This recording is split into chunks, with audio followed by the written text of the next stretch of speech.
Monsieur le secrétaire général, Secretary General, Monsieur le secrétaire général, Excellences, chers collègues, la 9738e séance du Conseil de sécurité est ouverte.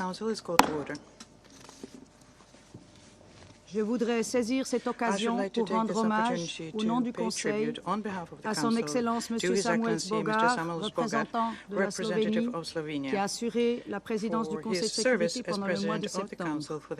Je suis certain de me faire l'interprète de tous les membres du Conseil en exprimant mes sincères remerciements à l'ambassadeur M. Bogar et à son équipe pour le grand talent diplomatique avec lequel ils ont mené les travaux du Conseil le mois dernier. En ce début du mois, je voudrais rappeler que le Conseil de sécurité est un lieu de respect entre membres de cette organisation et vis-à-vis de ses représentantes et représentants. Et je prie tous les intervenants et intervenantes de respecter les normes appropriées en matière de ton, de formulation et de contenu dans leurs remarques.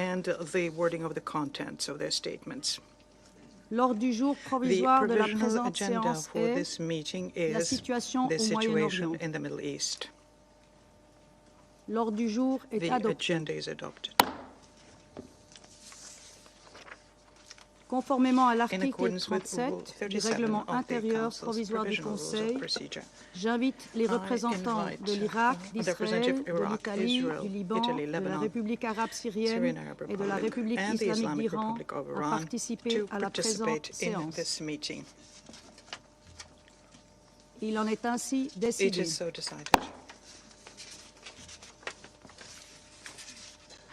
Le Conseil de sécurité va maintenant aborder l'examen du point 2 de l'ordre du jour.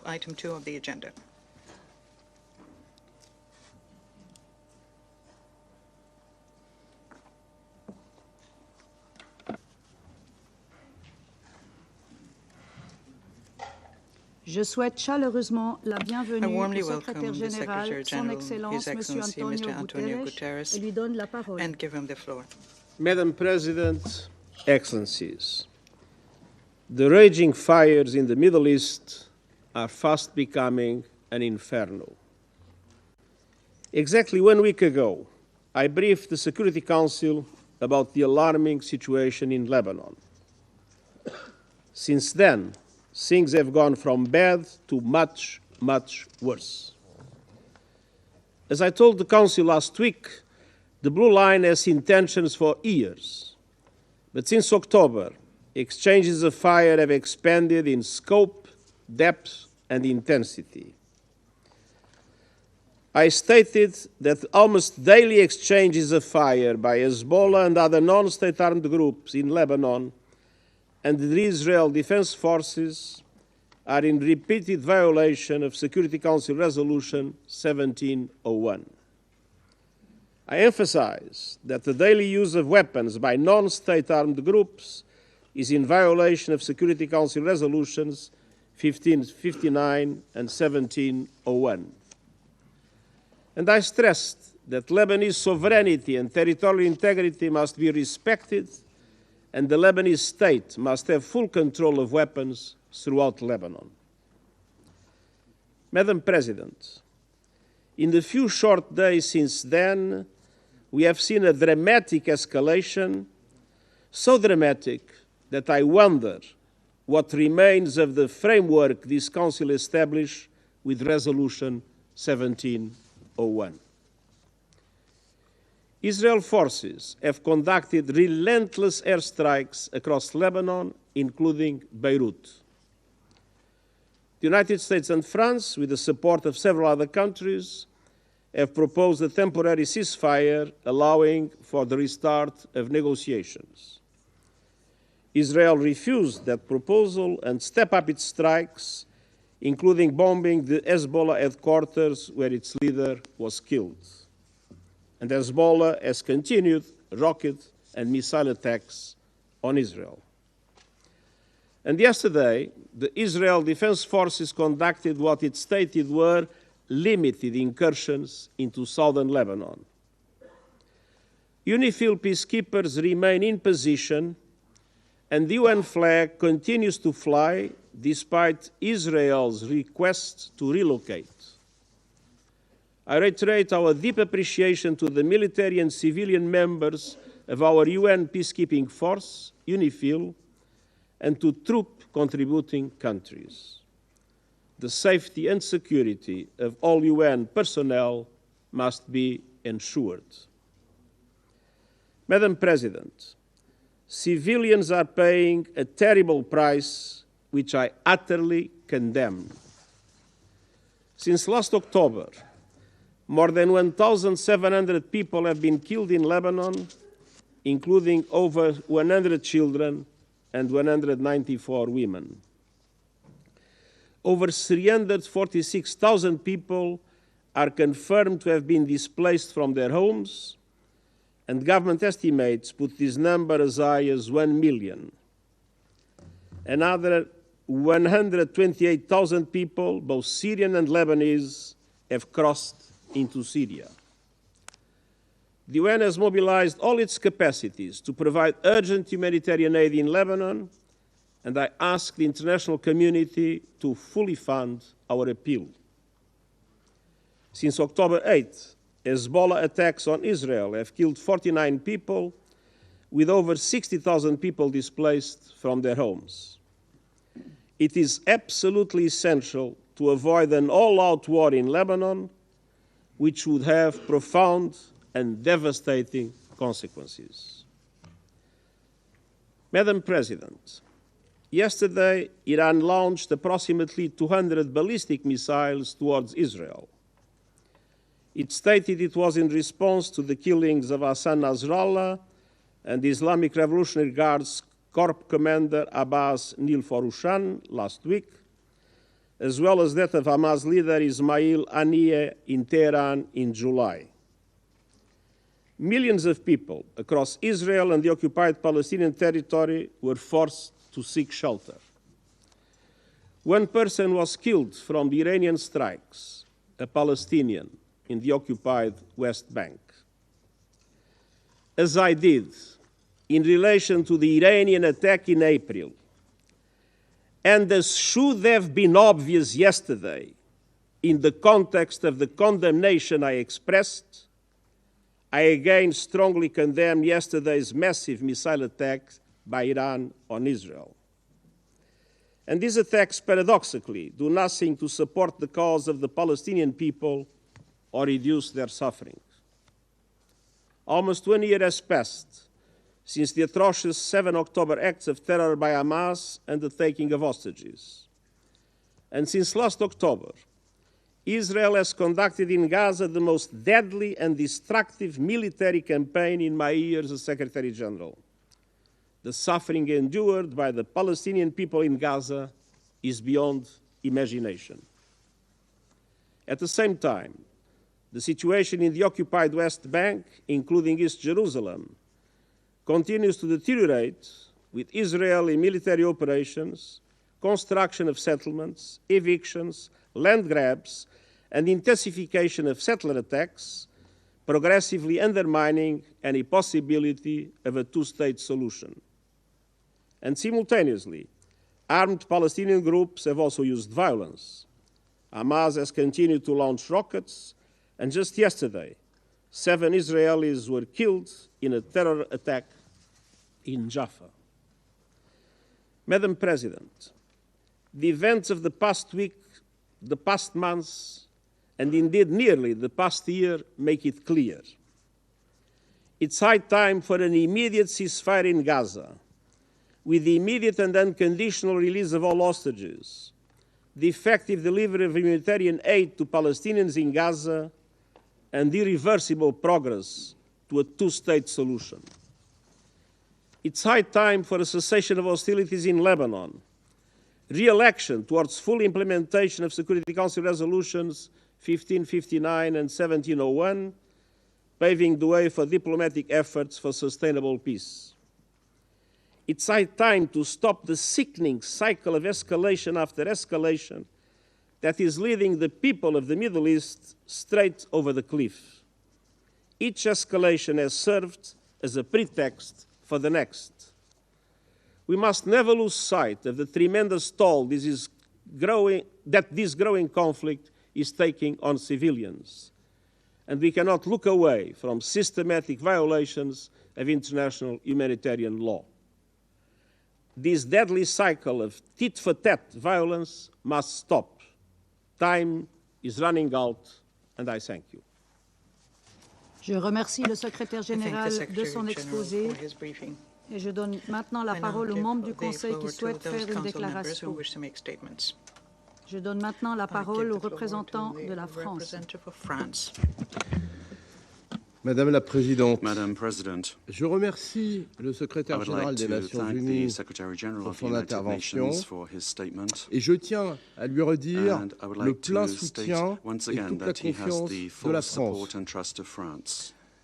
La France condamne les attaques par missiles balistiques perpétrées hier par l'Iran contre Israël. Attachée à la sécurité d'Israël, la France a mobilisé ses moyens militaires au Moyen-Orient pour parer la menace iranienne. Nous appelons l'Iran à s'abstenir de toute action susceptible de conduire à une déstabilisation supplémentaire et à un embrasement régional. Nous condamnons aussi l'attaque terroriste qui a visé les civils à Jaffa. La France rappelle la nécessité de mettre fin à l'escalade militaire dans la région qui ne fait qu'aggraver l'instabilité et accroître l'insécurité et dont les populations civiles sont les premières victimes. Au Liban, la situation est grave.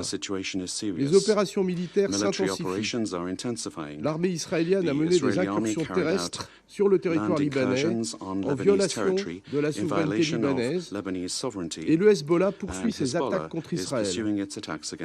Comme l'a rappelé le ministre de l'Europe et des Affaires étrangères, Jean-Noël Barrot, lors de sa visite à Beyrouth le 30 septembre, la France est opposée à toute opération terrestre israélienne au Liban et elle appelle à la cessation des attaques indiscriminées contre les civils. La France condamne les frappes aériennes israéliennes qui ont provoqué un nombre considérable de victimes civiles, ainsi que les attaques du Hezbollah contre Israël et sa population. Il faut un cessez-le-feu au plus vite au Liban.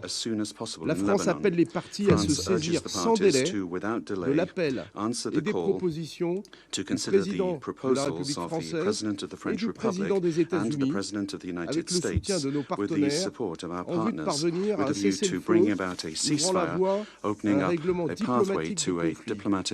Il est impératif de restaurer la souveraineté et l'intégrité territoriale du Liban. Au sud Liban, le cadre est clair. Il faut mettre en œuvre intégralement la résolution 1701. Elle est reconnue tant par le Liban que par Israël comme le cadre pour parvenir à une stabilité durable le long de la ligne bleue et offrir des garanties de sécurité pour les deux pays. Les déplacés doivent pouvoir retourner chez eux en toute sécurité en Israël comme au Liban. La France réaffirme son engagement au sein de la cellule et salue le travail des casques bleus. Salute the work of the blue helmets of the force. With around 700 soldiers, France is doing its part. All the parties to the conflict must guarantee the protection of the blue helmets. That is an obligation incumbent on them.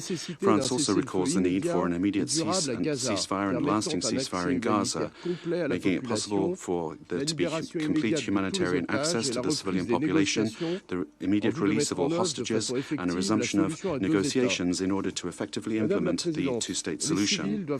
Madam President, civilians must always and everywhere be protected. France would recall the imperative of respect for international humanitarian law. It is high time for the Security Council to show unity and to speak with one voice,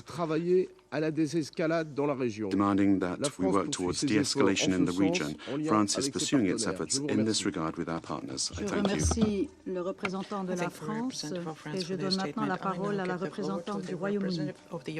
Thank you, President. And let me start by thanking the Secretary-General for his briefing and reiterate our full and unequivocal support to him and to the UN as they seek to address this crisis. The events this week are gravely concerning. Yesterday, the Iranian regime launched over 200 ballistic missiles at Israel.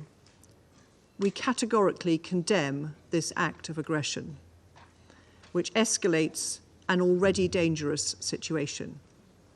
As my Prime Minister said yesterday, Israel has our full support in exercising its right to defend itself against Iranian aggression. President, we are deeply concerned about the prospect of further escalation in Lebanon and across the region. We have been clear. All our efforts now must be on stopping this cycle of violence. Iran and its allies across the region must exercise restraint and step away from the brink. We've been clear. My Foreign Secretary has consistently called for a ceasefire in Lebanon by Lebanese Hezbollah and Israel, and the implementation of a political plan in line with UNSCR 1701. We have been clear. In Gaza, we need an immediate ceasefire and the release of the hostages.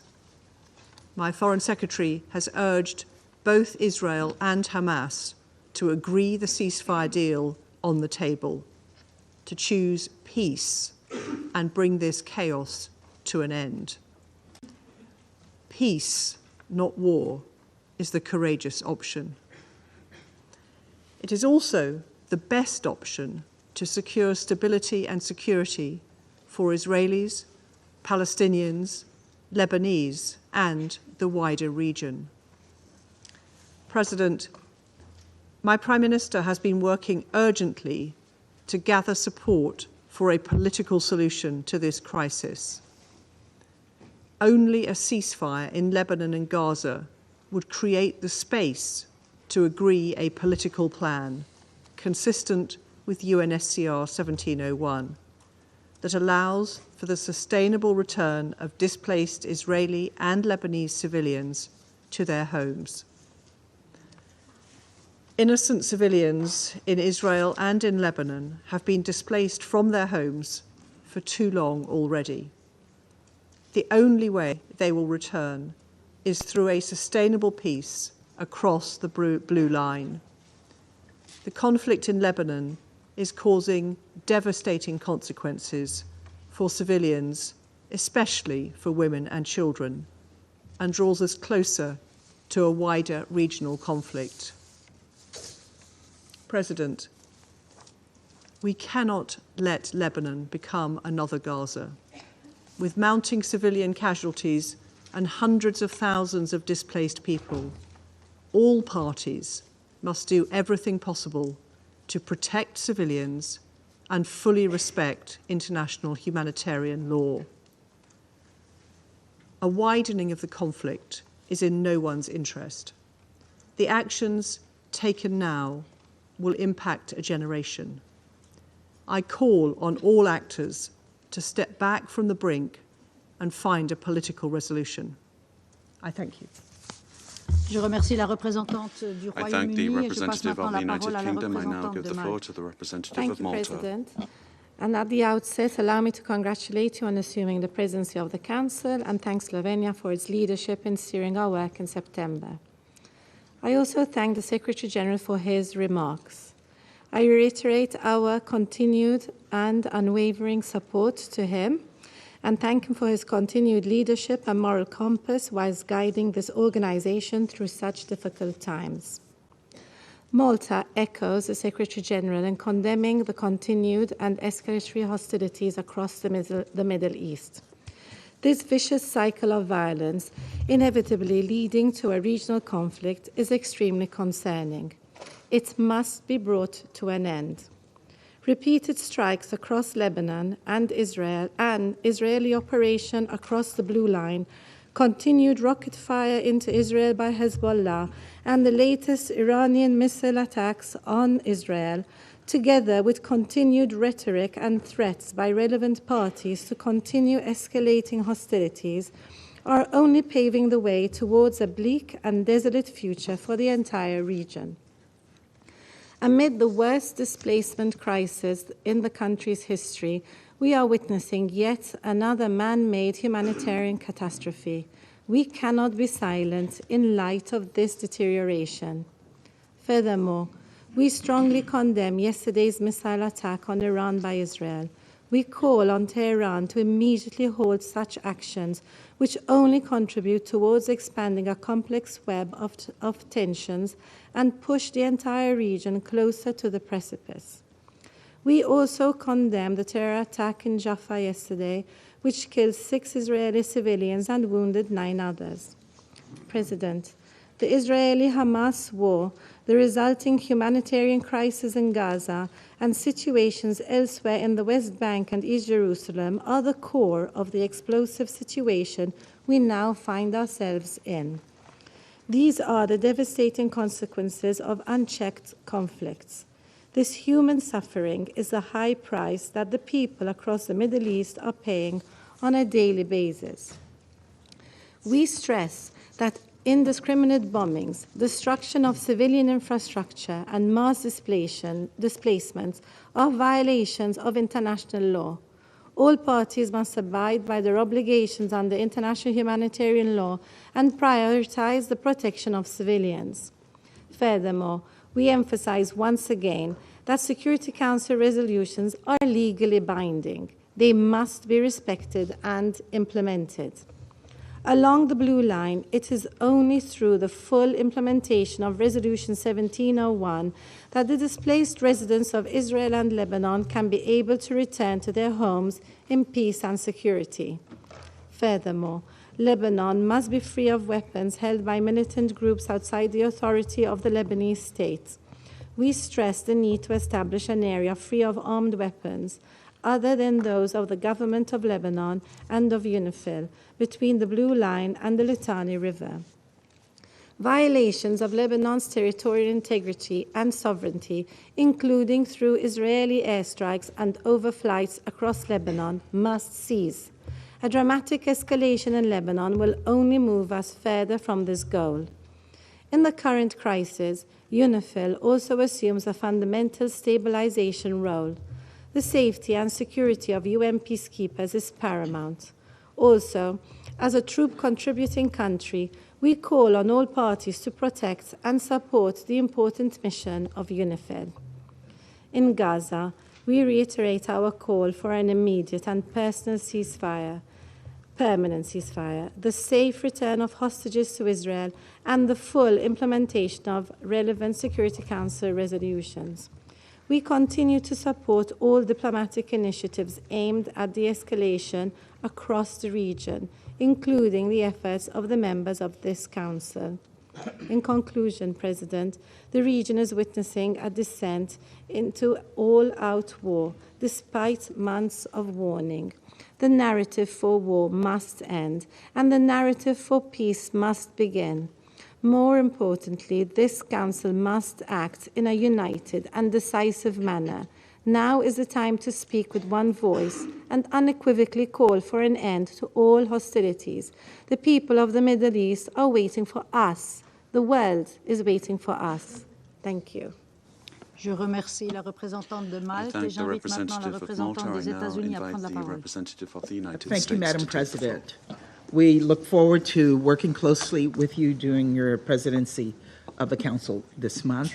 I also want to thank Slovenia for your successful conclusion of your presidency during the month of September. I wish to thank Secretary General Guterres for his briefing today. Colleagues, yesterday, Iran's Islamic Revolutionary Guard Corps, the IRGC, launched nearly 200 ballistic missiles at Israel. Tragically, there has been a confirmed death of a Palestinian civilian in the West Bank. Iran's stated intention was to avenge the deaths of 2 IRGC-supported terrorist leaders and an IRGC commander by inflicting significant damage and death in Israel. Thankfully, and through close coordination between the United States and Israel, Iran failed to achieve its objectives. This outcome does not diminish the fact that this attack, intended to cause significant death and destruction marked a significant escalation by Iran. It does not negate the need for immediate Council action. This is a moment for this Council to speak out with one voice and condemn Iran for its unprovoked attack against another member state, and equally important to impose serious consequences on the IRGC for its actions. Colleagues, in a broad sense, Iran was complicit in the October 7th attacks on Israel through its funding, training, capabilities, and support for the military wing of Hamas.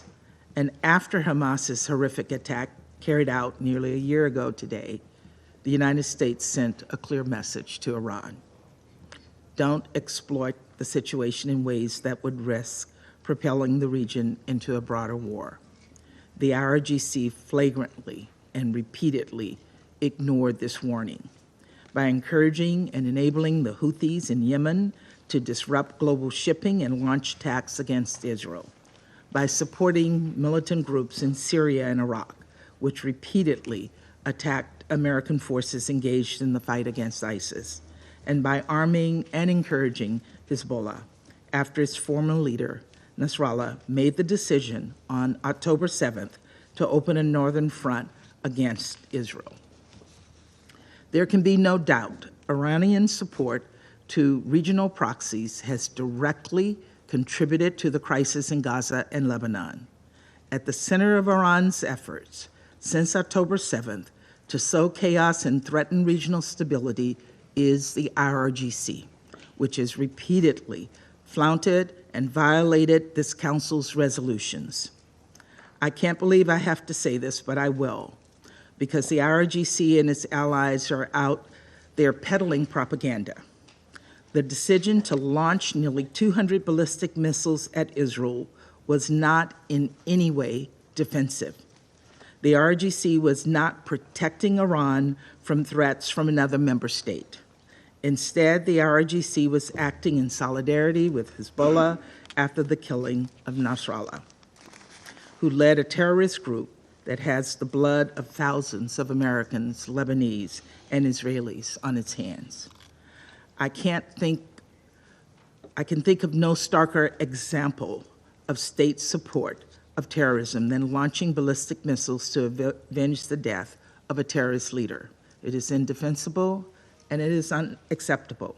And we have a collective responsibility as members of the Security Council to impose additional sanctions on the IRGC for supporting terrorism and for flaunting so many of this Council's resolutions. If this Council sits on its hands, what message will that send? I fear that silence and inaction will only invite the IRGC to repeat attacks like what we saw yesterday and on April 13th of this year, again and again and again. Colleagues, we meet at a moment when there is a heightened risk of countries in the region being dragged into a broader conflict. This includes Lebanon. The intensified fighting over the last week has displaced nearly 1 million people, and we mourn the many civilians who've been killed. We also recognize that for nearly a year, Israel has repeatedly called for the full implementation of Resolution 1701, even as Hezbollah's attacks along the Israeli-Lebanese border have displaced Lebanese people.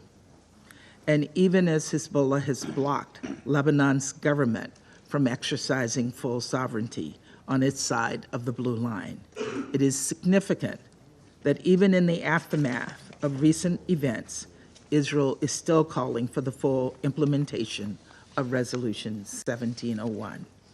Achieving this outcome through the hard work of diplomacy remains the United States' urgent priority.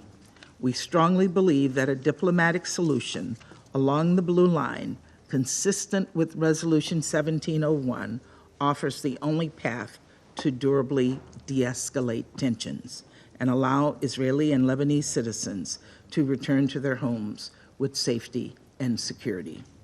As we pursue this diplomatic solution, we reiterate our call on all parties to protect civilians. We also underscore our support for UNIFIL and emphasized that all parties must ensure UNIFIL personnel remain secure. Colleagues, we are also committed to doing everything possible to end the war in Gaza, where Palestinian civilians have been caught in the crosshairs of war, where dire humanitarian crisis persists. That's why we're working to bring about a ceasefire deal with release of hostages, consistent with Resolution 2735.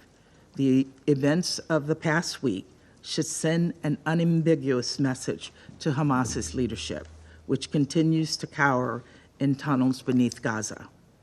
Hezbollah and Iran will not rescue you. The only path forward is a ceasefire agreement. We must double down on diplomatic solutions that would ensure the safety of people across the region. As we do, there should be no doubt. The United States will continue to support Israel's right to defend itself against Hezbollah, Hamas, the Houthis, and any other Iranian-supported terrorists. Of course, how Israel defends itself matters. We continue to make clear that measures must be taken to minimize civilian harm. Colleagues, as President Biden emphasized following yesterday's attack, the United States is fully supportive of Israel. Our actions have been defensive in nature. Let me be clear. The Iranian regime will be held responsible for its actions, and we strongly warn against Iran or its proxies taking actions against the United States or further actions against Israel. Colleagues, this moment of great risk is a test of this Council. It is imperative that we unequivocally condemn Iran's attack and demand that it cease its support for terrorism in the region. People in Israel and Gaza and the West Bank, in Lebanon, and across the region deserve a durable peace, and it is far past time for this Council to hold Iran accountable for fanning the flames of war. Thank you, Madam President. Je remercie la représentante des États-Unis et je donne la parole maintenant au représentant de la République de Corée. Thank you, Madam President. I'd like to thank Slovenia for their able leadership as President of the Council during the month of September. Let me also take this opportunity to congratulate you, Madam President, for assuming the presidency for October. I express my deep gratitude to the Secretary General for his briefing today and his tireless efforts for peace in the Middle East. This is a moment of reckoning for the Security Council. Resolution 1701 has been violated by all parties on the ground. A broader regional war with the potential to devastate not just Lebanon and the region, but far beyond, is dangerously knocking on our door. Our repeated calls for urgent restraint have been ignored. Both the regional stability and the credibility of this Council are now in jeopardy. Let there be no misunderstanding. It was Hamas' brutal attacks in broad daylight that set this escalation in motion. However, neither October 7th nor the ensuing response give any actor the right to violate the international norms and institutions that the United Nations and the global community have built over decades, including international humanitarian law, Security Council resolutions, and the sovereignty and territorial integrity stipulated under the UN Charter. The Security Council, which bears the primary responsibility for maintaining international peace and security, must unite and act. This is not like any other situation. This conflict has the potential to broaden and deepen, involving many countries, without clear limitations in geography, and with far-reaching implications on international politics, economics, and even humanity as a whole. This demands more than passive condemnation. The Security Council must do something significant now to prevent the situation from plunging deeper into the abyss. The very raison d'etre of the Security Council is at stake here. Indeed, now is the time for the Security Council to draw a firm line in the sand. No actor should be given a green light of impunity or a blank check to operate far beyond the rule of law. We cannot afford to be paralyzed by frustration or helplessness. Colleagues, let me conclude by fully echoing the statement made by the Secretary General yesterday. And I quote, "I condemn the broadening of the Middle East conflict with escalation after escalation. This must stop.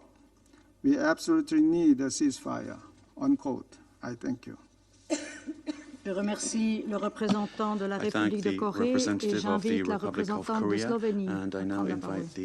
Thank you, Madam President. First, allow me, on behalf of Ambassador Boger and our entire team, to thank you sincerely and other members for your kind words, and also to wish to congratulate you and your team for assuming the presidency of the Council for October. Wish you all the best. We thank the Secretary General for his briefing. Madam President, in the last 2 weeks, we have met several times to discuss the situation in the Middle East. It has become increasingly clear that the current escalation is gaining its own, even more dangerous momentum. The actions and reactions of actors involved are dragging the region further away from peace and closer to an all-out war. No single party can absolve itself of blame for the chaos that is unfolding.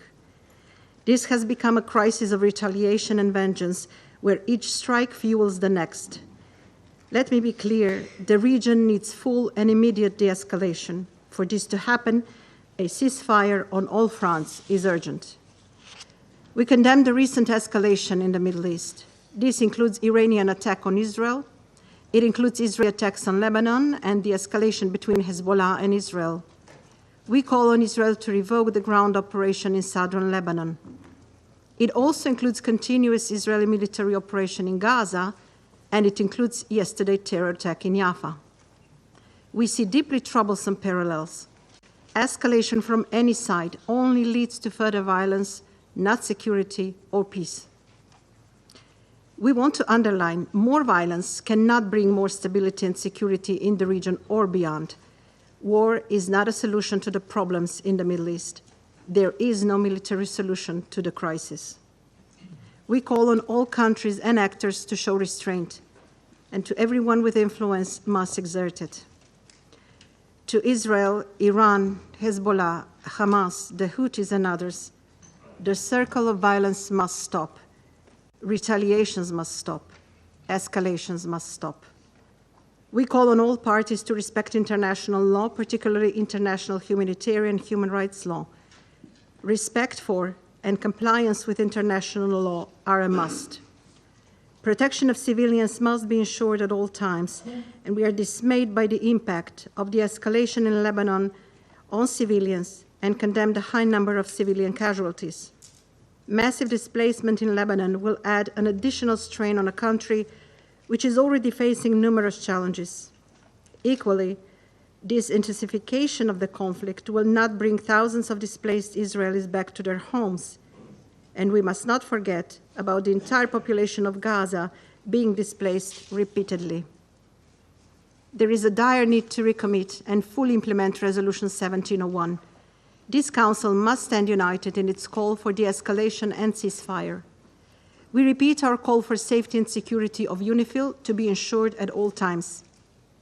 We also take this opportunity to express our full support to the work of the United Nations and the Secretary General in this crisis. We appeal to Israel to reconsider today's announcement. It is high time to strengthen the role of diplomacy and to prioritize peace. We support all initiatives which could bring stability about peace. Ceasefire negotiations related to Lebanon and to Gaza are utmost needed. We underline this Council has primary responsibility for maintenance of international peace and security. The region is standing at a precipice. We are a step away from an all-out war that threatens not only the region, but global peace and stability. In the complex history of the Middle East, the Council has made various attempts to shoulder its responsibility. It is now on us, these 15 countries sitting by this table, to unite and call out for an all-out ceasefire. I thank you, Madam President. Je remercie la représentante de Slovénie et j'invite le représentant d'Algérie à prendre la parole. Madam President, I would like to commend Slovenia for their remarkable presidency of the Council during last month. And I also congratulate Switzerland for assuming the presidency for this month and assure them of Algeria's full support. I extend my sincere gratitude to Mr. Antonio Guterres for his comprehensive briefing. And I express Algeria's full solidarity, admiration, and support for the Secretary General following the incredible decision of the Israeli occupying authorities to declare him persona non grata. This decision reflects a clear disdain of the UN system and the entire international community.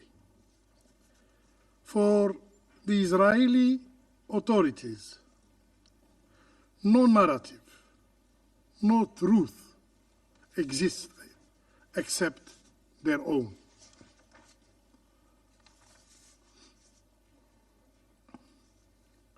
Madam President, this meeting marks the third time in a single week that we have heard from the Secretary General regarding the Middle East. It is a testimony of the gravity of the situation. We stand perilously close to a regional conflagration, with tensions escalating daily.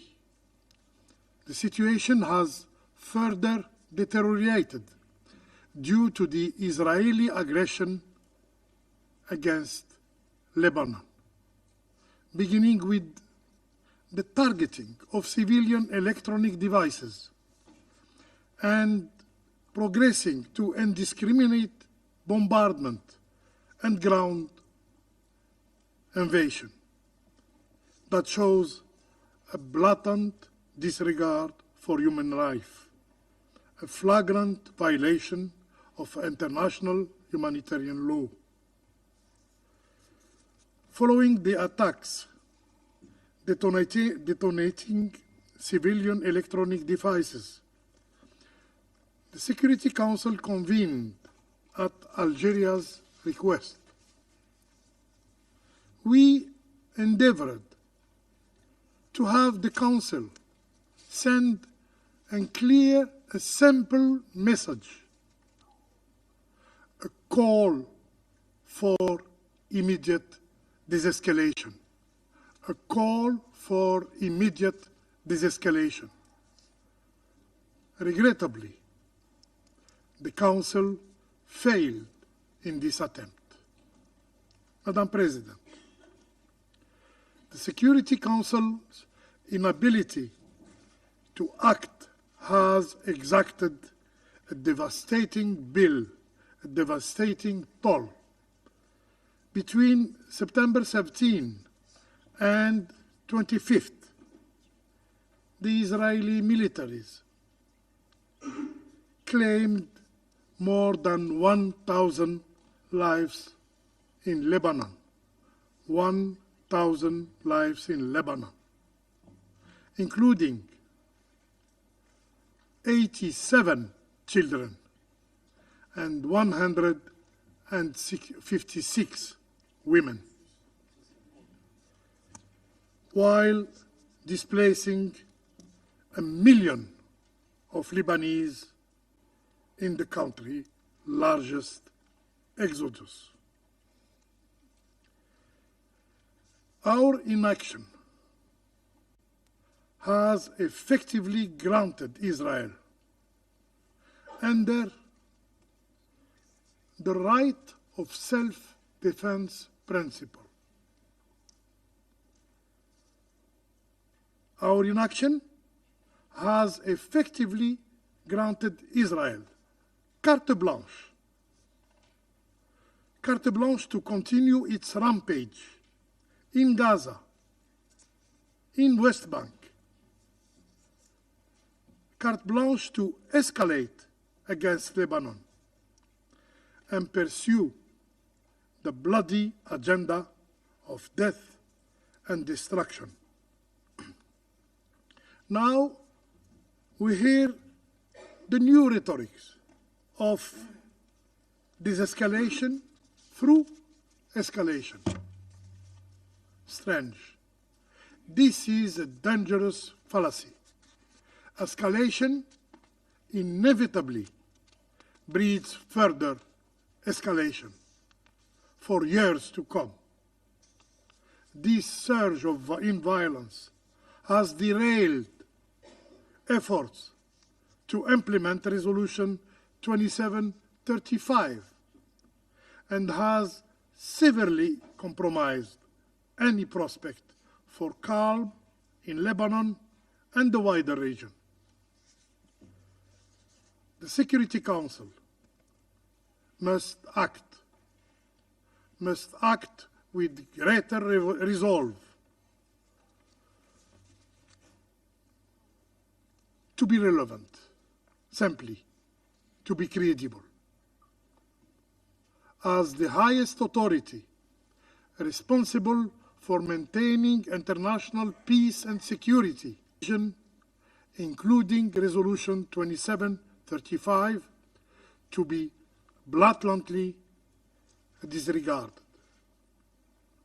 Israel is not above the law, and we must hold it accountable. We need solutions, tangible, enforceable solutions. No more rhetorics that serves no one.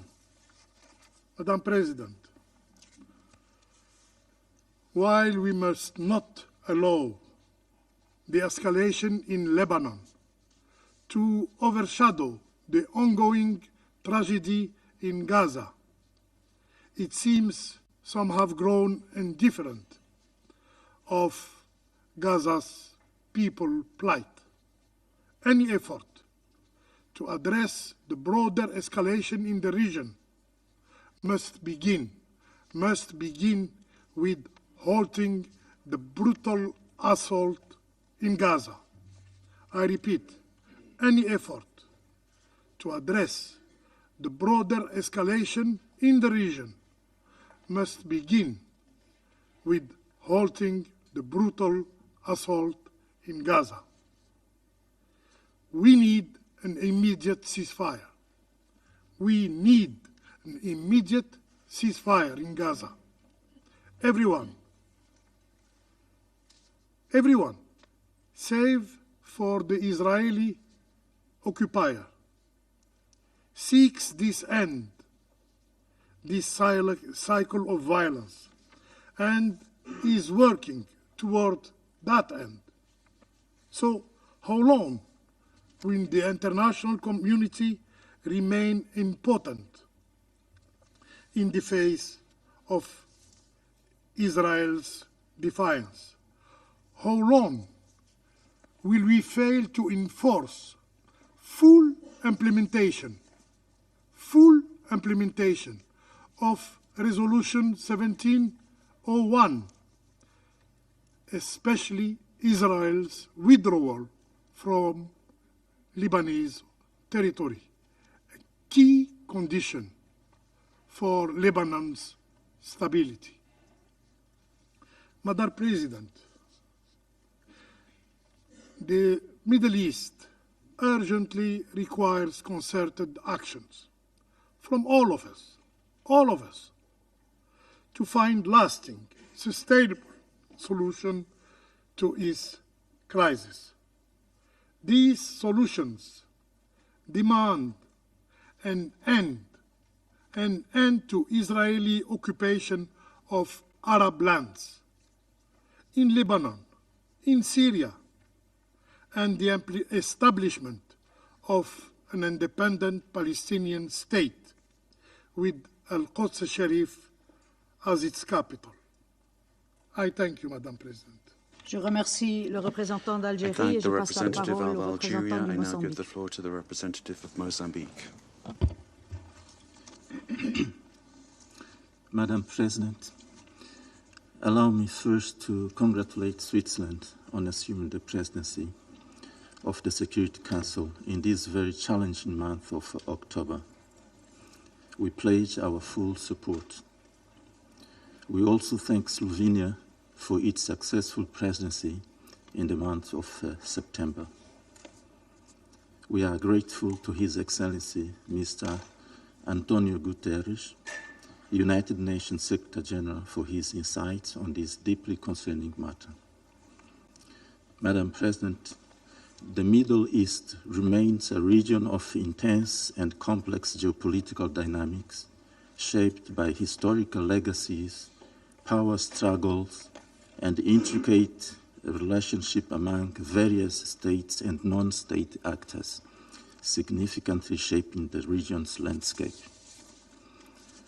The Palestine question, a central and profoundly impactful issue, continues to influence diplomatic relations and strategic interests, not only within the region, but also globally. The ongoing conflict and the quest for a two-state solution continue to be pivotal in discussion about peace and stability in the Middle East. Amidst the ongoing Israel strikes in Gaza, Beirut, and beyond, Iran has recently launched ballistic missiles into Israel, marking a sharp escalation in regional tensions. This action is reportedly in retaliation for the recent killing of Hezbollah and Hamas leaders by Israel airstrikes. These military acts further exacerbate the prevailing regional tensions and may indeed trigger more conflicts involving other countries with potentially unthinkable implications. In this context, we recall that during the 79th General Assembly debate, world leaders expressed deep concern over the escalating conflict in Gaza and its potential spillover to Lebanon. Both the UN Secretary General and the President of the General Assembly urged Israel to cease hostilities and pursue a diplomatic resolution to prevent Lebanon from becoming another conflict zone like Gaza. Madam President, precisely 6 months ago in this chamber, we raised serious concerns that ongoing retaliatory attacks between Israel and Iran could significantly escalate regional tensions and potentially lead to a full-blown conflict between Israel and Iran. Regrettably, this is now fast becoming a sad reality. These retaliatory attacks are shaping the foreign policies and security strategies of regional states and their external allies. While recognizing the right of states to self-defense as enshrined in the UN Charter, we express our deep concern on the recent Iranian strikes. In light of the prevailing situation, it is imperative that all parties involved, including Israel and Iran, strictly adhere to international legal norms to prevent further military confrontation and maintain regional stability. All involved parties need to exercise restraint and approach the situation with wisdom and prudence. The Council must continue to closely monitor the situation and take appropriate action to deter additional threats while safeguarding international peace and security. Furthermore, the Council must actively engage all concerned parties to prevent any miscalculations that could lead to broader conflict in an already volatile region. Such escalation would have devastating consequences for civilians who are already suffering in the occupied Palestinian territory, in Syria, in Lebanon, in Israel, and the broader Middle East. Indeed, we should not forget the human cost of this deepening conflict. The prevailing situation is a matter of great concern and demands our profound reflection and immediate action, as it represents one of the most severe humanitarian crises of our time. With each escalation, the conflict generates more casualties, displacement, and destruction of infrastructure, exacerbating the unimaginable human tragedy in the war conflict zones. Seeking a sustainable solution in the Middle East region is of paramount importance. Stability in the Middle East is vital for the security and development of all the states in the region, including Iran and Israel. We therefore reiterate our consistent appeal to the Council members to redouble their efforts and influence towards this noble goal in full compliance with all relevant international norms, including resolution, decisions, and other instruments of the United Nations. Let us strive for peace, understanding, and cooperation in the Middle East, mindful of the fact that acknowledging the legitimate concerns of all involved parties is a crucial step towards fostering stability, harmony in diversity. I thank you, Madam President.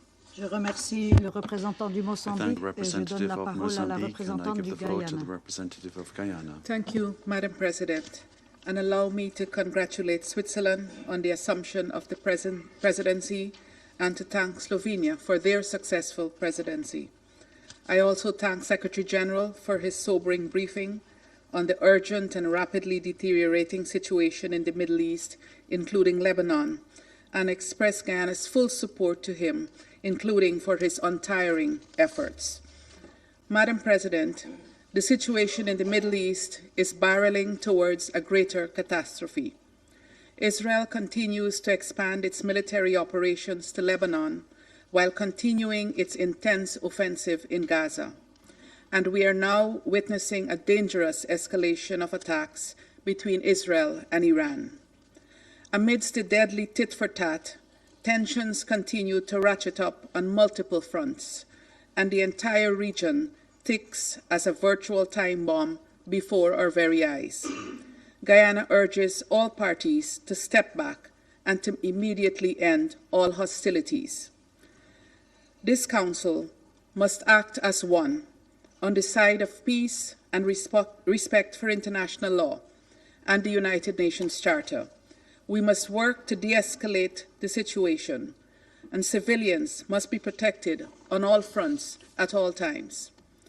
Madam President, when we met last week to discuss Lebanon, it was clear to every member of this Council that disastrous consequences could ensue from a wider armed conflict in that country.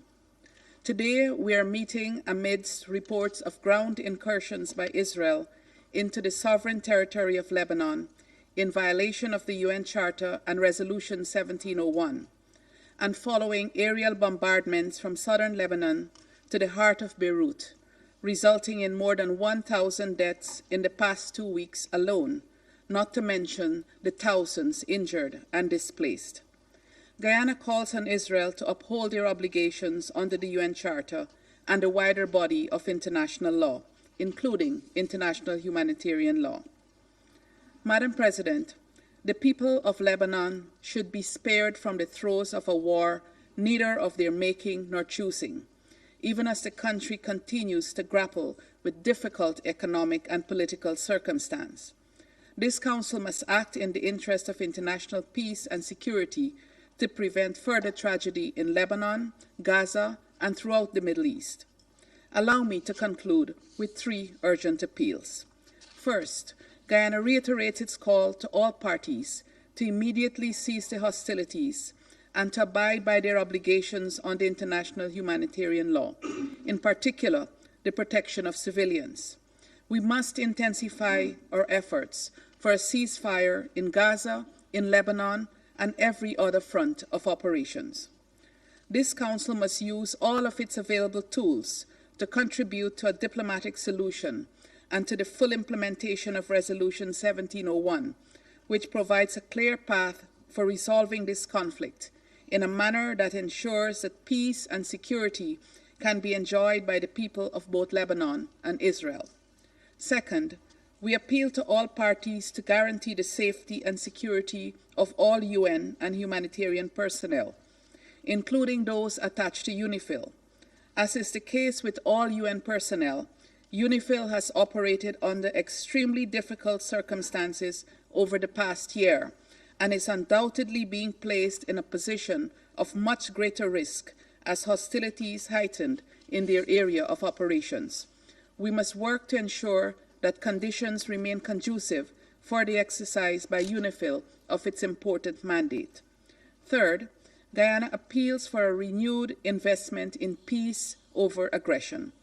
Let us enable the former at the expense of the latter, as we strive to save the present generation from the continuing scourge of war. As Council members, let us act together in favor of the millions of civilians who are paying the heaviest price in these senseless wars. Justice and peace demand that we do no less. I thank you.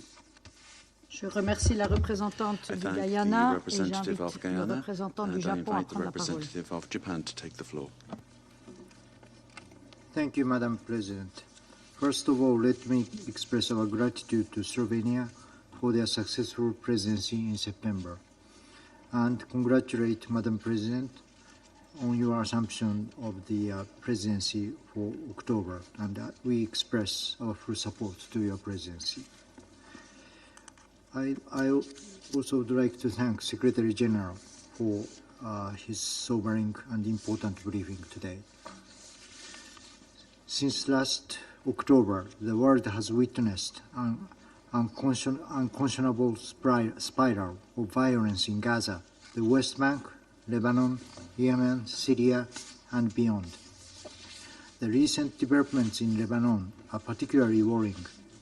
We are seriously concerned about the ground operation conducted by Israel Defense Forces in Lebanon. We cannot tolerate any further escalation. In this vein, Japan once again calls for an immediate ceasefire between Israel and Hezbollah. All parties need to demonstrate their recommitment to the full implementation of relevant UN Security Council resolutions, including Resolution 1701. Japan paid respect to the UN staff and personnel on the ground, devoting the high cause under the severe circumstances. Their security must be ensured. Now we are seeing the growing needs of the civilians in Lebanon who are facing the onset of a displacement crisis. Thus, Japan reiterates its call on all parties to immediately take all measures to prevent any further civilian casualties and adhere to international law, including international humanitarian law, to prioritize the protection of civilians and ensure humanitarian access. Madam President, the escalation in Lebanon will drag the Middle East into a wider conflict, as was seen yesterday. Japan is deeply concerned about the attacks conducted by Iran using ballistic missiles against Israel. These attacks further deteriorate the current situation in the Middle East. We strongly condemn such an escalation. Secretary General issued a statement that condemned the broadening of the Middle East conflict, and we reiterate his call for an immediate ceasefire. In April, when this council was convened following Iran's large-scale attack against Israel, many of us stand that it constitutes an unprecedented development. However, we have seen what was unprecedented occurring twice within the last 6 months. This clearly shows the Middle East is following a dangerous path that could lead to a catastrophe. We must not let this happen. In this regard, Japan amplified our call to all parties to exercise maximum restraint, work towards de-escalation,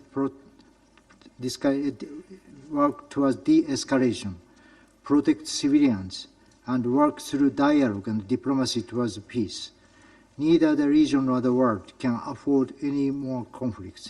Thank you, Madam President. Je remercie le représentant du Japon et j'invite le représentant de la Fédération de Russie à prendre la parole. Госпожа председатель, Madam President, хотим поздравить Словению с завершением председательства в Совете в сентябре, объективно непростом месяце для любого председательства. И поздравить Швейцарию с вступлением в должность председателя Совета в октябре. Благодарим генерального секретаря за его оценки ситуации на Ближнем Востоке, резко обострившейся на фоне беспрецедентного витка эскалации насилия в Ливане и расширения географии конфронтации на соседей по региону. Приняли также во внимание позиции Израиля и Ирана, изложенные в распространенных накануне письмах.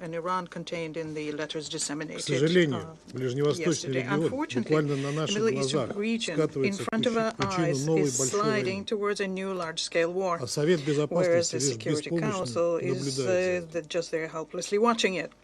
Израильская бесчеловечная военная операция в Газе продолжается, несмотря на требования подавляющей части международного сообщества и ее стран. Раскручивание спирали насилия предсказуемо привело к обострению ситуации в ливано-израильском приграничье, Йемене и акватории Красного моря. Однако вместо того, чтобы задействовать возможности дипломатии, власти Западного Иерусалима сделали однозначную ставку на силовое оккупирование своих озабоченностей. А их американские подельники во всем им подыгрывают, парализуя работу Совета Безопасности. В итоге новой жертвой израильской военной машины стал Ливан. После интенсивных обстрелов ливанских городов южный сосед приступил к наземной операции в этой стране. Кроме того, после серии политических ликвидаций, включая убийство главы из-под Совета Хамас Хании, генерального секретаря Хезболлы Насраллы и ряда других лидеров Hezbollah, Nasrallah, and other leaders of resistant movements, Iran came into the confrontation. Iran, who for 2 whole months had been showing exceptional, under the circumstances, restraint. Из выступлений наших западных коллег складывается впечатление, что единственная проблема, которая стоит перед Советом сегодня, это ответ на ракетный удар Ирана. Сложно представить, на какую роль в дипломатическом процессе с подобной оценкой ситуации можно рассчитывать. Как будто все это случилось в вакууме. Как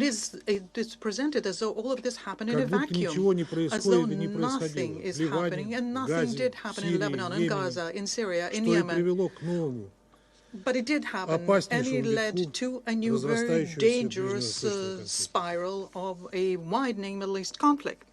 Russia resolutely condemns the attack on Lebanon and calls on Israeli authorities to immediately stop using force and withdraw their troops from the Lebanese territory. There is no justification for fresh civilian victims amongst the civilians, and their number is already in the thousands. We express our solidarity with the leadership and the people of the friendly country of Lebanon who are undergoing an armed aggression, and we will send our heartfelt condolences to the families of those who died. We demand a full comprehensive implementation of Resolution 1701. It contains the obligations on Israel to end on their offensive military operations, to withdraw their military from southern Lebanon and end the occupation of Lebanese territories, as well as the obligations on Hezbollah to withdraw the units north of the Litani River. The Israeli side has to ensure rigorously the safety of the interim forces in Lebanon, who are undergoing unpredictable risks because of the Israeli incursion. We'd like to recall that the threats to the health and life of blue helmets could amount to a war crime. We also decisively condemn the killing of Nasrallah. We reject the fact that in order to eliminate him, a residential quarter in Lebanon's capital had 80 bombs weighing 1 ton dropped on it. As a result, 6 high-rise buildings were destroyed. How can you call this a discriminatory selective action here? This political elimination is fraught with catastrophic consequences for Lebanon and the Middle East as a whole. Western Jerusalem, I'm sure, understood that, but they intentionally decided to go ahead and do this. And this means that the Israeli side shoulders the full responsibility for the subsequent escalation and its consequences, including the consequences for the people of Israel. Within the framework of its mandate to maintain international peace and security, the Security Council has to make Israel immediately end the hostilities. And we all have the duty to make every effort to create the conditions for the political and diplomatic settlement. In this context, we note the signals sent by Tehran that do not wish to see a further spiral of confrontation. Madam President, the Security Council in the recent days is being frequently and seemingly correctly criticized because of its inability to end violence in the area of Israeli-Palestinian conflict. At the same time, those who follow our work knows very well that 14 out of 15 members of the Security Council would have undertaken the measures to compel parties to peace, would have saved this way the lives of thousands of innocent women, children, and the elderly. And Israel would not have been able to act as brazenly and with such disregard to international law if they didn't feel themselves under an unequivocal and all-around protection by the United States. For their ally, the Middle East, Washington has already used the veto on the Security Council 5, and since the beginning of June has intentionally been trying to pull the wool over our eyes, advertising their so-called Biden plan and its quiet diplomacy to arrive at a deal between Hamas and Israel. To be perfectly honest with you, we are left with the impression by all of this that these mediated negotiations are something that Washington is conducting with itself. And it is very symbolic here, therefore, that the approval to eliminate Hezbollah and start a very dangerous spiral of regional escalation was given by the Israeli Prime Minister from New York after he delivered an openly militaristic statement in the General Assembly. This is a kind of a well-tuned duet, distinguished colleagues, we have to deal with. And the question, of course, is not in the moral and political support, but also it has to do with the multi-billion supplies of weapons that Washington continues supplying to Israel, despite the fact that it's used to annihilate 42,000 Palestinians. Israel, which of course doesn't need any kind of mediation, and continues its brutal campaign. As a result of this, the flame of this conflict is growing wider and wider, and it's bringing in newer and newer neighbors of Israel in the region. The dangerous illusion here is that this flame will leave Israel unscathed.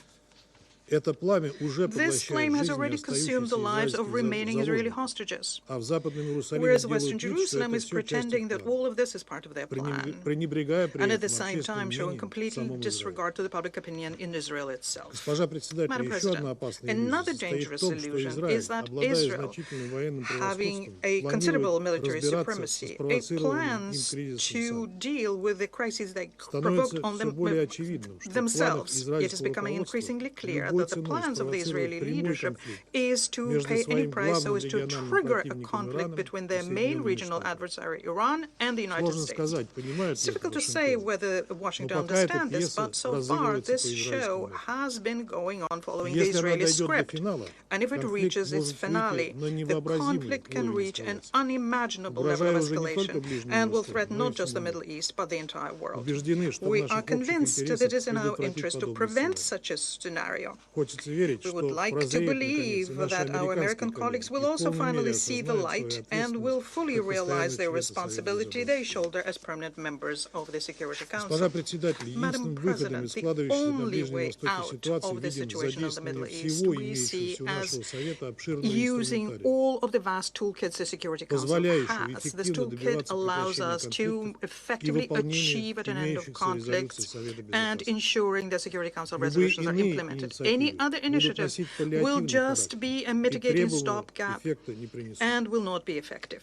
We see no alternative to making parties to the conflict to immediately have a ceasefire in Gaza, which is to be accompanied by an exchange of hostages and prisoners, and organizing a full and unimpeded humanitarian access in the Strip. This can help set the foundation for the relaunching of a peace settlement of the Palestinian issues on the international basis, which is itself based on the principle of two states, and this is something that we have always spoken in favor of. The second area for efforts is also obvious. It's an immediate ceasefire on the south of Lebanon and a general rejection by any direct or indirect participants in the conflict from using force provocations and hateful rhetoric. Madam President, today's news that the Secretary General is a persona non grata in Israel is unheard of and is a slap not just on the UN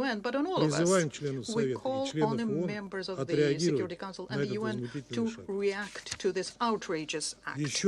And I repeat once again, in order to deal with all of these issues, we at the Security Council have the tools. What it's at issue here is having the political will. We have the will.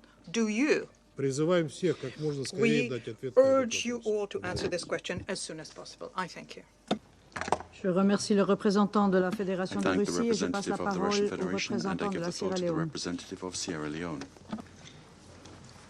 Madam President, the Security Council has been convened in the most difficult of circumstances concerning the Middle East. Allow me, however, to congratulate you and Switzerland on assuming the presidency of the Council and assure you of Sierra Leone's fullest support and cooperation. Similarly, we congratulate and commend Slovenia on their efficient and excellent stewardship of the Council in the critical month of September. Excellency Antonio Guterres, Secretary General of the United Nations, for his important briefing on a tragically escalating situation. Mr. Secretary General, be assured of Sierra Leone's fullest support, always. Madam President, colleagues, Sierra Leone is gravely concerned about the dangerous cycle of escalation in the Middle East, characterized by spiraling tit-for-tat, ping-pong retaliatory attacks, not in conformity with the United Nations Charter, including the application of its Article 51, that can only lead to a mutually assured destruction if there is no immediate de-escalation. Despite the resonance and resolute call for ceasefire by our leaders in the general debate of the 79th session of the United Nations General Assembly, and repeated calls by members of this Council for ceasefire and restraint, it must be clear to all that we now have a regional conflict with multiple fronts in Gaza and violence in the West Bank, in Lebanon, where its sovereignty and territorial integrity is being violated, retaliatory attacks between Israel and Iran, as well as with the Houthis in Yemen. Since the 7th October 2023 heinous attacks led by Hamas on Israeli civilians, which we have condemned as acts of terror, we are gravely concerned about the escalation of violence that has ensued. In Gaza, the response by Israel has been characterized by collective punishment, widespread bombardment, and alarming disregard for international humanitarian law, leading to immense civilian suffering and the destruction of critical civilian infrastructure. Only hours ago, it has been reported that 50 people were killed in southern Gaza, only a few hours ago. Gaza cannot be forgotten, as the rate and pace of killings have not subsided, with over 41,000 people killed, and the Security Council Resolution 2735 all but forgotten. The protection of civilians must remain our top priority. Sierra Leone is deeply disturbed by reports of disproportionate military responses, the targeting of civilian infrastructure, and the collective punishment of the population in Gaza. We urge all parties to respect the principles of distinction, proportionality, and necessity as enshrined in international humanitarian law. There can be no justification for the deliberate targeting of civilians or the destruction of civilian infrastructure that people rely for their survival. We continue to call for unhindered humanitarian access to Gaza. The blockade and siege has left civilians in desperate need of food, water, medical supplies, and basic services. Humanitarian access, safety, and aid must be allowed to flow to those who are suffering. Madam President, recent events, including strikes in Lebanon, the killing of a Hezbollah leader, and the reported land incursion by Israel, are deeply concerning. These developments have heightened the risk of regional destabilization, and we call on all actors to show restraint, avoid further escalation, and recommit to dialogue and compliance with Security Council Resolution 1701. We urge the parties to comply with their obligations regarding UNIFIL and the protection of UN peacekeepers and UN premises. It is clear that today, Israel and Hezbollah are at war. Sierra Leone has been concerned about the repeated exchanges of fire across the Blue Line since Hezbollah launched rockets into Israel on 8 October 2023, unprovoked. While the exchanges of fire were largely confined to the immediate vicinity of the Blue Line for a short period, we observed the gradual intensification along and increasing well beyond the Blue Line, causing civilian casualties and infrastructure damage, destruction of farmlands, and displacement of tens of thousands of civilians. Members of this council, including Sierra Leone, have been expressing the risk of the danger of miscalculation, a wider and devastating regional conflagration as a consequence of the conflict between Israel and Hamas. Today, Middle East is at war. We note the declaration of Israel to return displaced residents and further declaration of Hezbollah on a ceasefire in Gaza. We express deep concerns over the dangerous rhetoric relating to the achievement of respective military objectives by the conflicting parties. In this regard, Sierra Leone reiterated military action is not the best course of action to achieve the stated objectives of the parties. Sierra Leone therefore calls on the parties to use diplomatic channels, including the United Nations good offices, to avoid further escalation and risking a war that will include actors outside of the region. This Council must now stand united in calling for full implementation of all relevant Security Council resolutions, including Resolution 1701 and 1559. All sides must agree to a ceasefire as a precursor to the resettlement of displaced residents in the south of Lebanon and in the north of Israel peacefully. Madam President, a letter dated 1st October 2024 from the Permanent Representative of Iran to the United Nations addressed to the President of the Security Council confirms what we all witness as reported by global news media, to the effect that, and I quote, the armed forces of the Islamic Republic of Iran carried out a series of missile attacks against the military and security target of, end of quote, the State of Israel. The leadership of Israel has vowed to further retaliate. Sierra Leone condemns all attacks that violate international law and the UN Charter, including, as aforesaid, the blatant misapplication of Article 51. We join the UN Secretary General in condemning, and I quote, the broadening of the Middle East conflict with escalation after escalation. This must stop. We absolutely need a ceasefire, end of quote. The path to peace cannot be paved with violence. A sustainable solution can only be achieved through genuine dialogue and diplomacy, addressing the legitimate rights and concerns of the conflicting parties, most particularly the aspirations of both the Palestinian and Israeli people. This includes the right of the Palestinian people to self-determination and the right of Israel to security within its recognized borders. In conclusion, Madam President, Sierra Leone continues to call for the parties to consider the global implications of their actions and to recommit to a cessation of hostilities.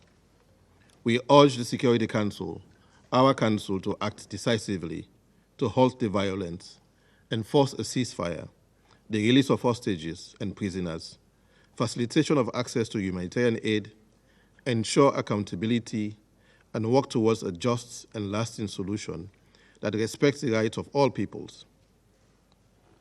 Let us end the occupation of Palestine, as the International Court of Justice has called for, implement the two-state solution, and choose a future of peace, stability, and dignity for both Palestine and Israel. Sierra Leone stands firm in its commitment to peace, justice, and international law. I thank you. Je remercie le représentant de la Sierra Leone I thank the representative of Sierra Leone, and I invite the representative of China to take the floor. President, I congratulate Switzerland on assuming the presidency of the Security Council for this month, and I thank Slovenia for its work as the presidency of last month. I thank France for requesting this emergency meeting. I also thank Secretary General Guterres for his briefing. On this occasion, I would like to reiterate China's resolute support for the SG for his work and oppose the groundless accusations of Israel against him. President, over the past 2 weeks, the situation in the Middle East, in particular in Lebanon, has taken a sharp turn for the worse.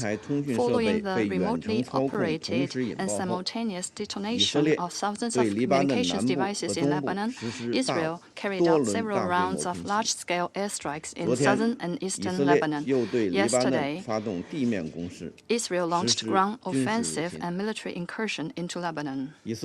Israel also launched intensive airstrikes against Syria.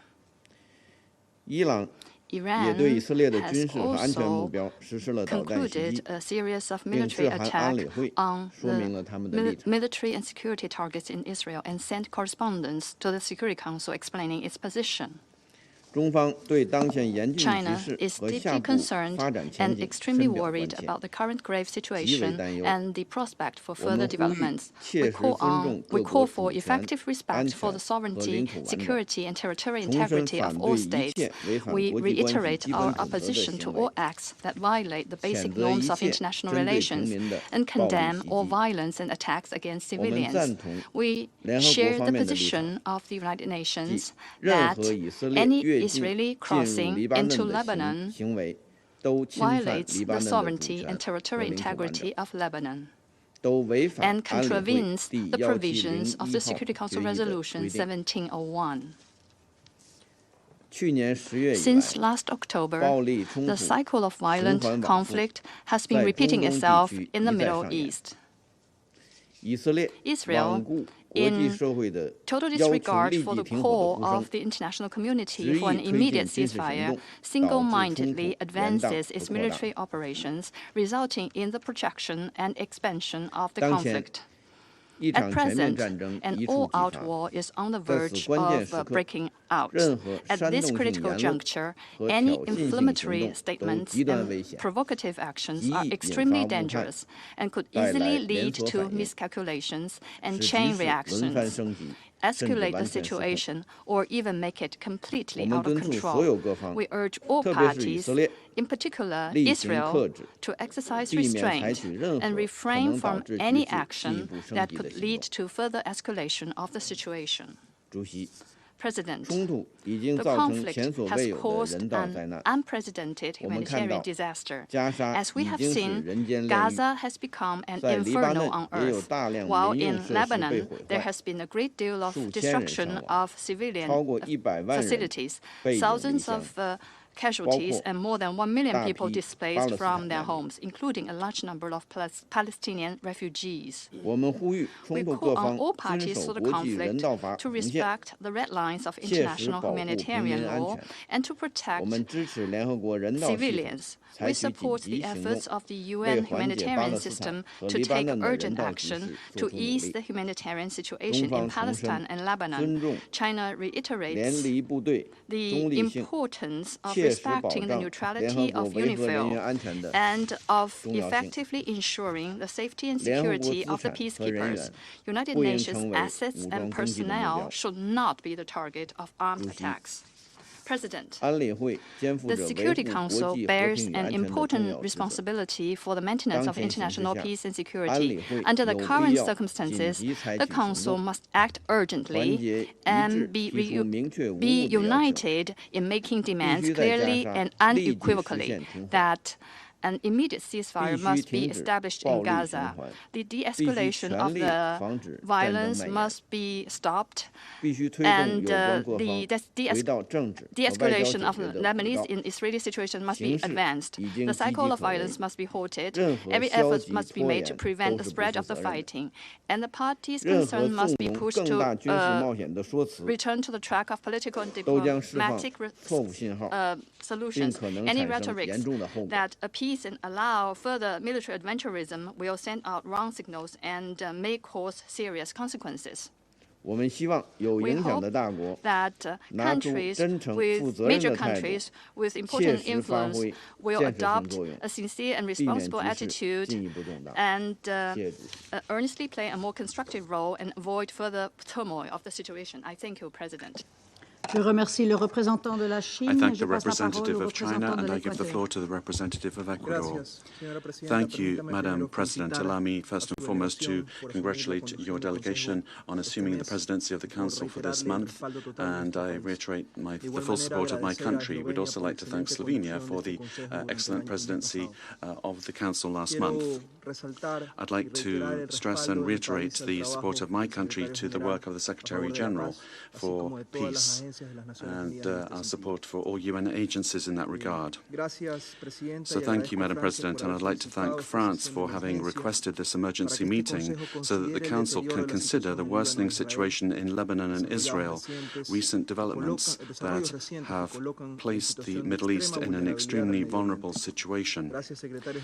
Thank you, Secretary-General, for the sobering information that you have provided us with and your call to the international community to mobilize the more than $400 million in humanitarian assistance that Lebanon requires at this time, and above all for your permanent commitment to a de-escalation of the conflict and a ceasefire. We should begin by recalling that we are just 5 days away from the anniversary of the terrorist attacks by Hamas, which have no justification and must be condemned, that gave rise to the current spiral of violence that we're seeing in the region. The Palestinian cause cannot be used by Hezbollah and other extremist groups to try to, in vain, explain their acts of terrorism, such as the killing of children while they were playing football in Mahd al-Shams last July. Ecuador recognizes the imminent right to self-defense of member states of the United Nations in case of an armed attack in terms outlined in Article 51 of the Charter. We must put an end to the escalation of violence that has been described, which includes air bombings and incursions, the launching of rockets, ballistic missiles, acts of terrorism that continue to expose innocent civilians to loss of life and limb. In Gaza, we've seen tens of thousands of civilian deaths, including women and children. The states involved, international humanitarian law must be respected. Humanitarian workers must be able to fulfill their work and their lives must be respected. The states involved and regional organizations and the international community as a whole must deploy all diplomatic and political strategies possible to bring about a cessation of hostilities. This responsibility is greater for those that have a greater degree of influence over the parties to the conflict. Now is the time to take specific decisions aimed at achieving agreements that will lead to a lasting and sustainable peace. Resolutions 1701, 1559, 2722 and 2735 of the Security Council must be complied with without delay, since non-compliance constitutes a violation of international law. We must avoid another humanitarian disaster, leaving those who desire more violence without any excuse. Madam President, colleagues, Ortega and Gasset said it is false to say that in life circumstances decide. On the contrary, circumstances are the dilemma in the face of which we must make decisions. Who takes the decision is our character. Neither our collective responsibility in the Council nor peace, which constitutes a high value of humanity, can be subordinated to geopolitical tensions and interests. In conclusion, I reiterate that Ecuador supports all initiatives which have as their goal the restoration of peace and the sustainability of that peace. Thank Merci you. le représentant de l'Équateur et je vais faire maintenant une déclaration en ma qualité de représentant de la Suisse. Nous remercions le secrétaire général de son intervention.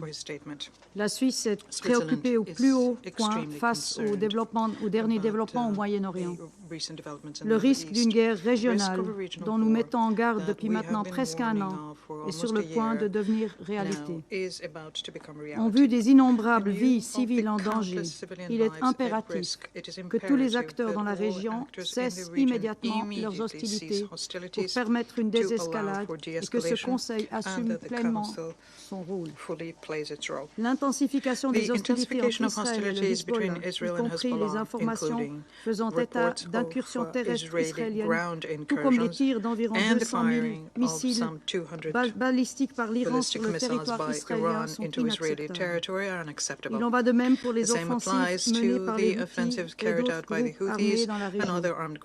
Toutes ces attaques doivent immédiatement cesser. La Suisse condamne la spirale de violence de ces dernières semaines. Elle met en danger la vie des civils dans toute la région. Les victimes civiles se comptent en dizaines de milliers, dont d'innombrables enfants. Plusieurs millions sont déplacés de force en raison des hostilités.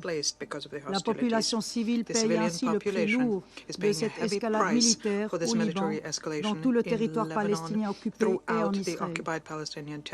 Le dialogue est le seul moyen pour éviter une guerre régionale.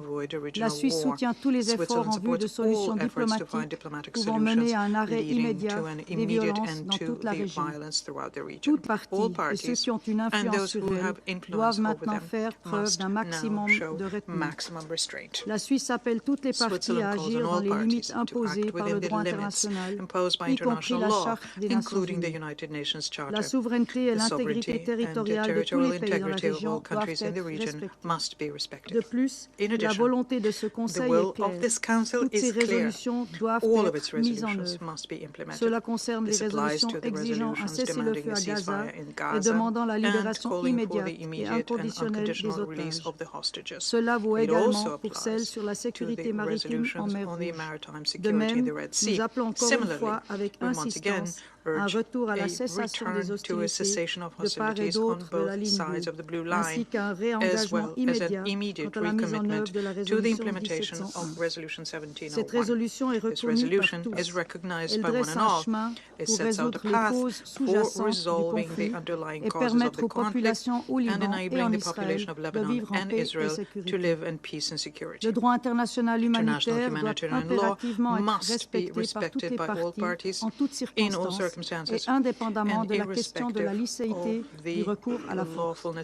Cela comprend le strict respect des principes relatifs à la conduite des hostilités, tels que la distinction entre civils et combattants, la proportionnalité et la précaution dans l'attaque.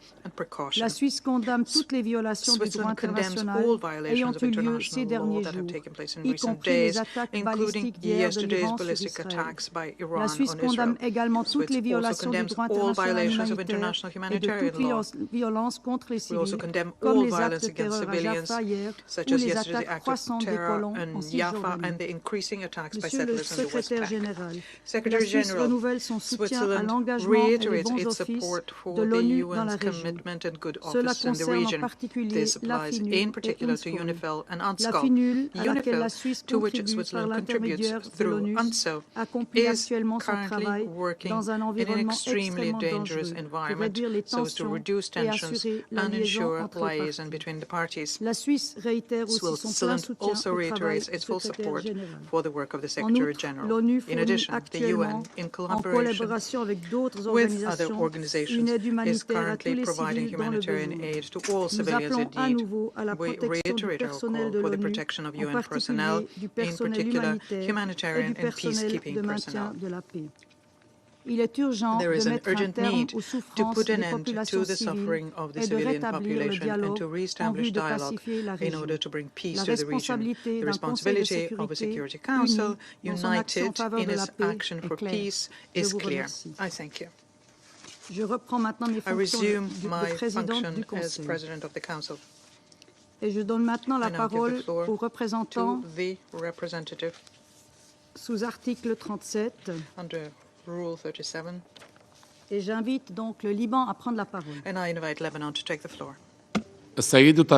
السيدة الرئيسة أهنئكم بداية على ترأسكم لمجلس الأمن لهذا الشهر كما أشكر سلوفينيا على رئاستها للمجلس الشهر الماضي وأتقدم بالشكر من فرنسا على طلب عقد هذه الجلسة الطارئة كما أشكر الأمين العام للأمم المتحدة السيد أنطونيو غوتيريش على إحاطته وندائه وكل الدعم له ولما يقوم به. السيد الرئيس نجتمع اليوم في مجلسكم الكريم ومنطقة الشرق الأوسط مشتعلة من كل حدب وصوب فلا لبنان بخير ولا غزة بخير والحشود الإسرائيلية العسكرية وأرتال الدبابات والمصفحات على طول الحدود الجنوبية للبنان والحكومة الإسرائيلية والكابينت المنبثقة عنها أقرت الاجتياح البري للبنان الذي بدأت طلائعه ليلة أمس ويأتي ذلك بعد 11 شهراً من العدوان البربري الهمجي الذي لم يوفر لا مدنيين ولا أعيان مدنية ولا عاملي إغاثة ولا صحفيين ولا أطفال ولا نساء ولا مسنين. فمنذ 8 من تشرين الأول 2023 قتلت إسرائيل وجرحت آلاف الأشخاص بانتهاك صارخ لميثاق الأمم المتحدة والقانون الدولي والقانون الدولي الإنساني ولكل الأعراف الدولية والمبادئ الإنسانية. لذلك كل ما تقوله إسرائيل عن عمليات عسكرية جراحية ومحدودة هو غير صحيح. فالأضرار هائلة في صفوف المدنيين وفي البنى التحتية المدنية. وما حصل في قرية عين الدلب خير دليل على ذلك فقد استهدفت غارة إسرائيلية بتاريخ 29 أيلول مبنى سكنيا متسببة بمجزرة أدت إلى سقوط 71 ضحية بينهم عشرات النساء والأطفال دفنوا في مقبرة جماعية. وتعيد هذه المأساة ذكرى المجازر الإسرائيلية السابقة خلال اجتياحاتها واعتداءاتها على لبنان وخاصة مجزرتي قانا في العام 96 و2000 مؤكدة مرة بعد مرة تجاهلها للمطلق للقانون الدولي بالرغم من مناشدة أعضاء المجلس عامة وسويسرا خاصة مرارا وتكرارا لها بالامتثال لموجباتها المنصوص عليها في القانون الدولي الإنساني. السيدة الرئيسة لم يعد للكلام من معنى ولا للشكاوى من فائدة فكم من مرة جئناكم إلى هذا المجلس وحذرنا من الوضع الكارثي على طول الحدود الجنوبية وكم من مرة دقينا ناقوس الخطر محذرين من that this war could become a regional war that includes many fronts. What is happening today, this unprecedented level of killing, displacement, and destruction, this can no longer be tolerated or ignored. The policy of putting our heads in the sand and facing a confrontation with Israel is no longer useful. The children of the south and the southern suburb of Beirut are sleeping on the streets. Mothers are carrying their children, fleeing the horrors of the destructive strikes and missiles used against civilians. Israel has intensified its aggression and its crimes against Lebanon and its capital, Beirut. In one day alone, on the 23rd of September, Israel, through its aerial bombardments, killed 569 people, including 50 children and 94 women. They've also assassinated the Secretary General of Hezbollah, His Eminence Mr. Hassan Nasrallah, on the 27th of September. Across history, there was never consensus for a standard description for any military, political, or revolutionary individual, and history is rich with examples of these individuals. Your council here today is divided over a correct description. However, there is consensus among everyone that confronting an occupying force is resistance. Madam President, as we have said time and again, and as His Excellency, the Prime Minister, has said in his statement before this Council last week, and as the Foreign Minister of Lebanon has repeated once and again, the people of Lebanon and the government of Lebanon reject the war. They want the implementation of Resolution 1701 with all its provisions. They want to deploy the Lebanese army in the south along our ground borders with the support of UNIFIL. This is the only solution for this blind war and this barbaric aggression. We have expressed our willingness to strengthen the presence of the army in the south, and the government has announced that it has opened the door for the enlistment of 1,500 new soldiers to comply with the implementation of Resolution 1701.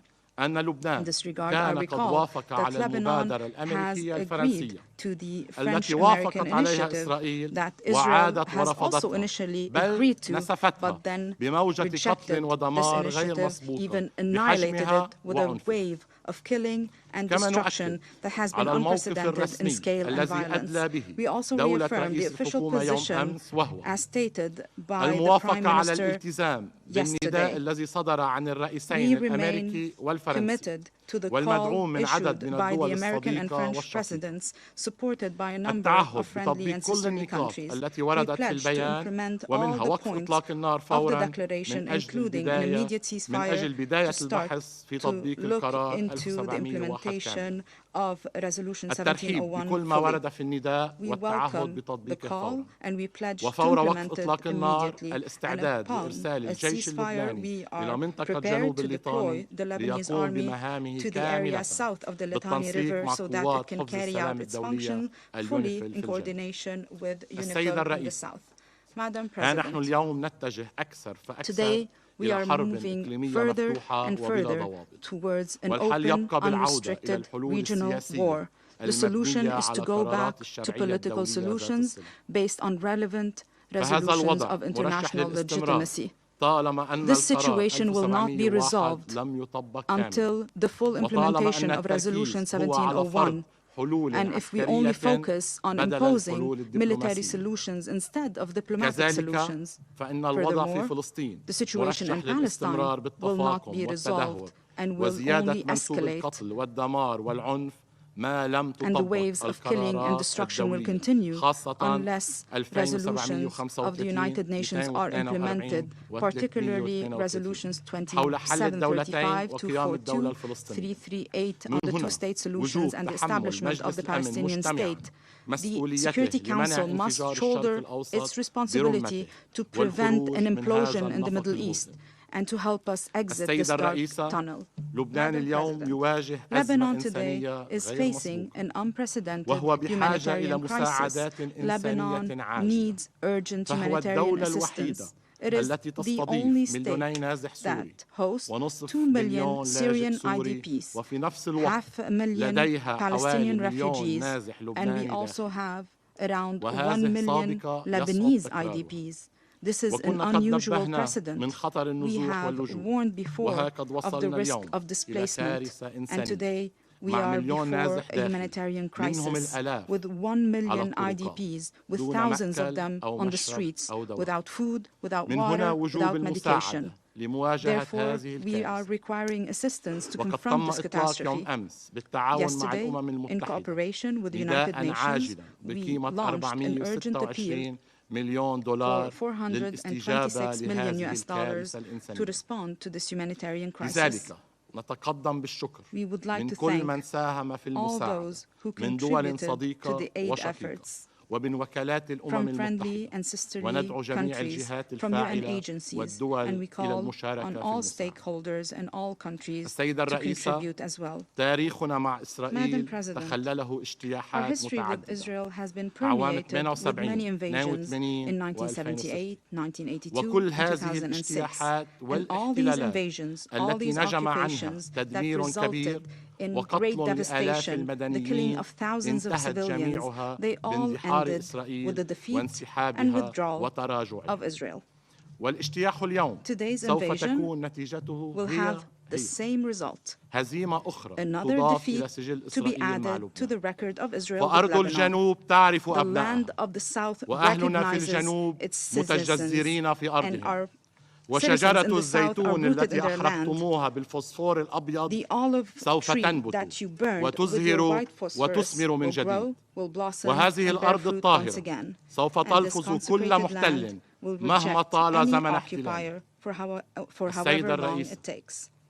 Madam President, Lebanon today is stuck between the Israeli destruction machine and the ambitions of others in the region. The Lebanese people reject this fatal formula. Lebanon deserves life. Lebanon deserves life.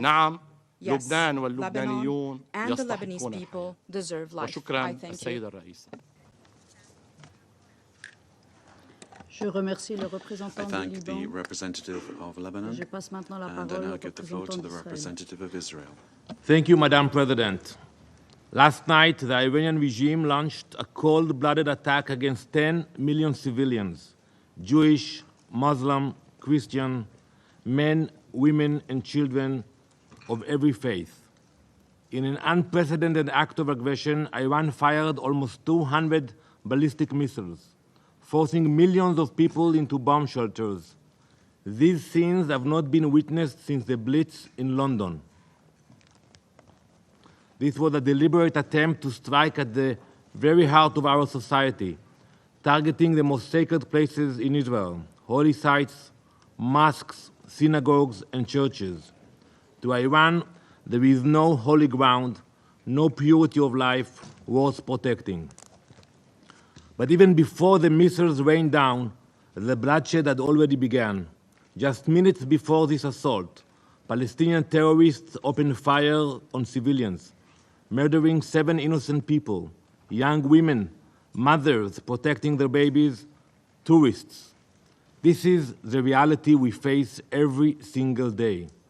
Terror at our borders, missiles overhead, bullets in our streets. The Council must understand the situation Israel is forced to live in. We are under attack. This was not just an escalation. It was a direct assault on our very existence. The world watched silently as Iran funded and directed attacks against us for the past year, arming and training their proxies for decades, and the international community sat quiet. The silence, the routine call for de-escalation, only emboldened Iran. The result, last night's onslaught. Now the world must step up. Iran must pay a heavy price for this attack. Anything less is complicity. Do not be fooled by the fact that Israeli air defenses performed near miracles last night, saving countless lives beyond imagination. We also appreciate our partners for their assistance in defending against Iran's attack. Iran's failure does not diminish the evil behind their actions, the intentions. What we witnessed was nothing short of pure, unrestrained evil. This is the largest missile assault in Israel's history. They have openly launched hundreds of missiles into civilian areas. Today, the mask is off, and their evil is now laid bare for all the world to see. The Ayatollah's regime has revealed its true nature, not just as the world's greatest sponsor of terror, but as an active, direct aggressor.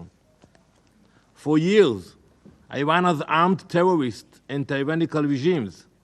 We all know their weapons are responsible for the deaths of countless innocent civilians all across the globe, from Europe's war zones to terror attacks in the Middle East, from embassies in Latin America to assaults on US personnel. There is no corner of the world where Iran's blood-stained fingerprints cannot be found. They are not just Israel's enemy, they are an enemy of all civilized nations, an enemy to their own people who they brutally oppress, and an enemy to all nations they work to destabilize. Until now, they had largely operated in the shadows, using all their proxies, Hezbollah, Hamas, the Houthis. They carried out their dirty work. But last night, that mask was ripped away, the mask that their leaders wear in these very halls. Iran no longer hides behind others. They have proudly stepped into the open, are the architects of chaos and destruction. And now the world can see their true face. Iran launched the largest ballistic missile attack in history, justifying it as a vengeance for the elimination of Hassan Nasrallah. That is the reason. In doing so, they relinquished any deniability and claimed full ownership over Hezbollah's actions. They say that. That is the reason for the attack, because of Nasrallah. So basically, they own the deeds of Hezbollah today. Let me remind you all. Allow me to remind you of some of Hezbollah's crimes against the world. In 1983, they bombed the United States barracks in Beirut, murdering 241 US servicemen. That same year, they bombed the US embassy in Beirut, murdering 63. In 1992, they bombed the Israeli embassy in Buenos Aires, killing 29 people and wounding 242. 2 years later, same place, Buenos Aires, they bombed the Jewish Community Center, murdering 85 and injuring over 300. Before 9/11, Hezbollah were responsible for more American deaths than any other terrorist organization. None of this even mentions the thousands of Lebanese people and Syrians that they brutally murdered at the altar of their tyrannical masters. In the past year alone, since October 8th, Hezbollah has launched over 9,000 missiles and rockets, over 1,000 anti-tank missiles and hundreds of attack drones. They have made over 70,000 Israeli civilians refugees in their own country. All the while, they have been attempting to infiltrate our communities to commit an October 7th-style massacre. Behind every murder, every rocket launch, every plot stands the Iranian regime. Let me be clear. Israel will defend itself. We will act. And let me assure you, the consequences Iran will face for their actions will be far greater than they could ever have imagined. Let me ask the Council and the entire world, how would any of you react if faced with such an attack? What would any nation do if hundreds of ballistic missiles were raining down on your civilians, your cities, your places of worship? The scale of this attack is unimaginable, and yet Iran is determined to escalate further. This is not just a threat to Israel, this is a threat to the entire world. We will defend our people, and our response will be swift and decisive. Those who attack us will face serious consequences. For every missile fired, we will respond with strength. For weeks, I have sat in this council warning of the growing threat Iran poses, urging you to take decisive action against this regime. I warned that Iran's desire for dominance would not stop at Israel's border, but the inaction of this council has emboldened them. And now the missiles falling on Israel are the direct result of that failure to act. The time for complacency is over. The Iranian regime has shed all deniability. They are no longer silent puppet masters. They are bloodthirsty aggressors, reveling in their violence and destruction. The world cannot afford to ignore this reality any longer. We demand immediate, crippling sanctions on Iran. The IRGC must be designated as the terrorist organization it is. Do not let yourselves be fooled by moderate Iranian president. I saw the way they were received here last week. The meetings, the clapping. Iran's policy is dictated by its supreme leader, Ayatollah Khamenei. And under his rule, the regime has grown more aggressive and murderous than ever. Iran's true face is one of terror, death, and chaos. They do not care about life, they do not respect their own religion, and they have targeted their fellow Muslims without hesitation. The time for empty calls for de-escalation is over. How can you do that? To equate Israel, a nation simply wishing to live in peace, acting in defense of its people, with an aggressor bent on our destruction is not just wrong. It is a grotesque and immoral distortion of reality. This is not a conflict between two equal sides. This is a battle between a sovereign country defending its right to exist and a regime that seeks nothing less than our extinction. And I repeat what I said last time. We have no border with Iran. We have no dispute with them. Ask yourself why they spend so much money and energy to build those rockets and to attack us. What is the reason behind it? Calls for de-escalation is a false symmetry, an absurd equivalence between the protector and the destroyer. Tonight actually, the Jewish people will welcome the new year. The past year has been the most challenging in our country's history, but we will prevail. In this coming year, we will not stop until all 101 hostages are back at their families' tables. Let the world understand, Israel will defend itself, and will do so with justice and strength. Thank you, Madam President. Je remercie le représentant d'Israël et je passe la parole au représentant de la République islamique d'Iran. In the name of God, the compassionate, the merciful, we congratulate you, Madam President, for assuming the presidency of the Security Council this month, and thank you for the convening this emergency meeting to address the ongoing Israeli aggression against Lebanon and critical situation in the region.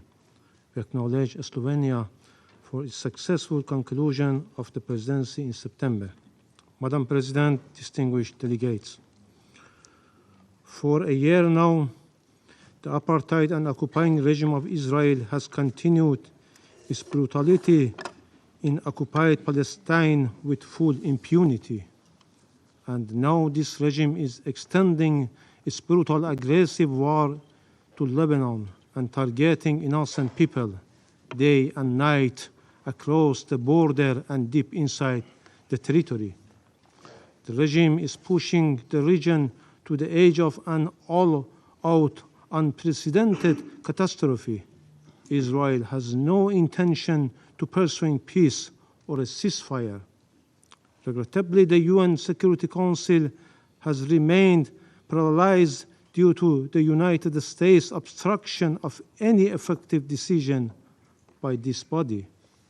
Unwavering support provided by the United States, United Kingdom, and certain Western states to Israel has given a carte blanche to this aggressive terrorist regime for all sorts of sinister behavior. No more than ever, this regime has become a serious threat to international peace and security. The only way to prevent further escalation is clear. Israel must immediately cease its war on Gaza, and its attacks on Lebanon must stop. Madam President, distinguished delegates, as we informed the members of the Council in our letter yesterday, the armed forces of the Islamic Republic of Iran launched a series of missile strikes targeting the military and security positions of the Israeli regime. Iran's action was in full accordance with the inherent right to self-defense under Article 51 of the UN Charter, and a direct response to the regime's repeated acts of aggression against Iran, including the violation of Iran's sovereignty and territorial integrity during the past months. Our invocation of the right of self-defense, followed by an extended period of restraint, reflects Iran's responsible approach to regional and international peace and security at a time when the illegal action and genocide carried out by this occupying apartheid regime against the Palestinian people, as well as its repeated military aggression against Lebanon and Syria, continue. Iran's missile strikes were a necessary and proportionate response to Israeli continued terrorist aggressive acts over the past 2 months.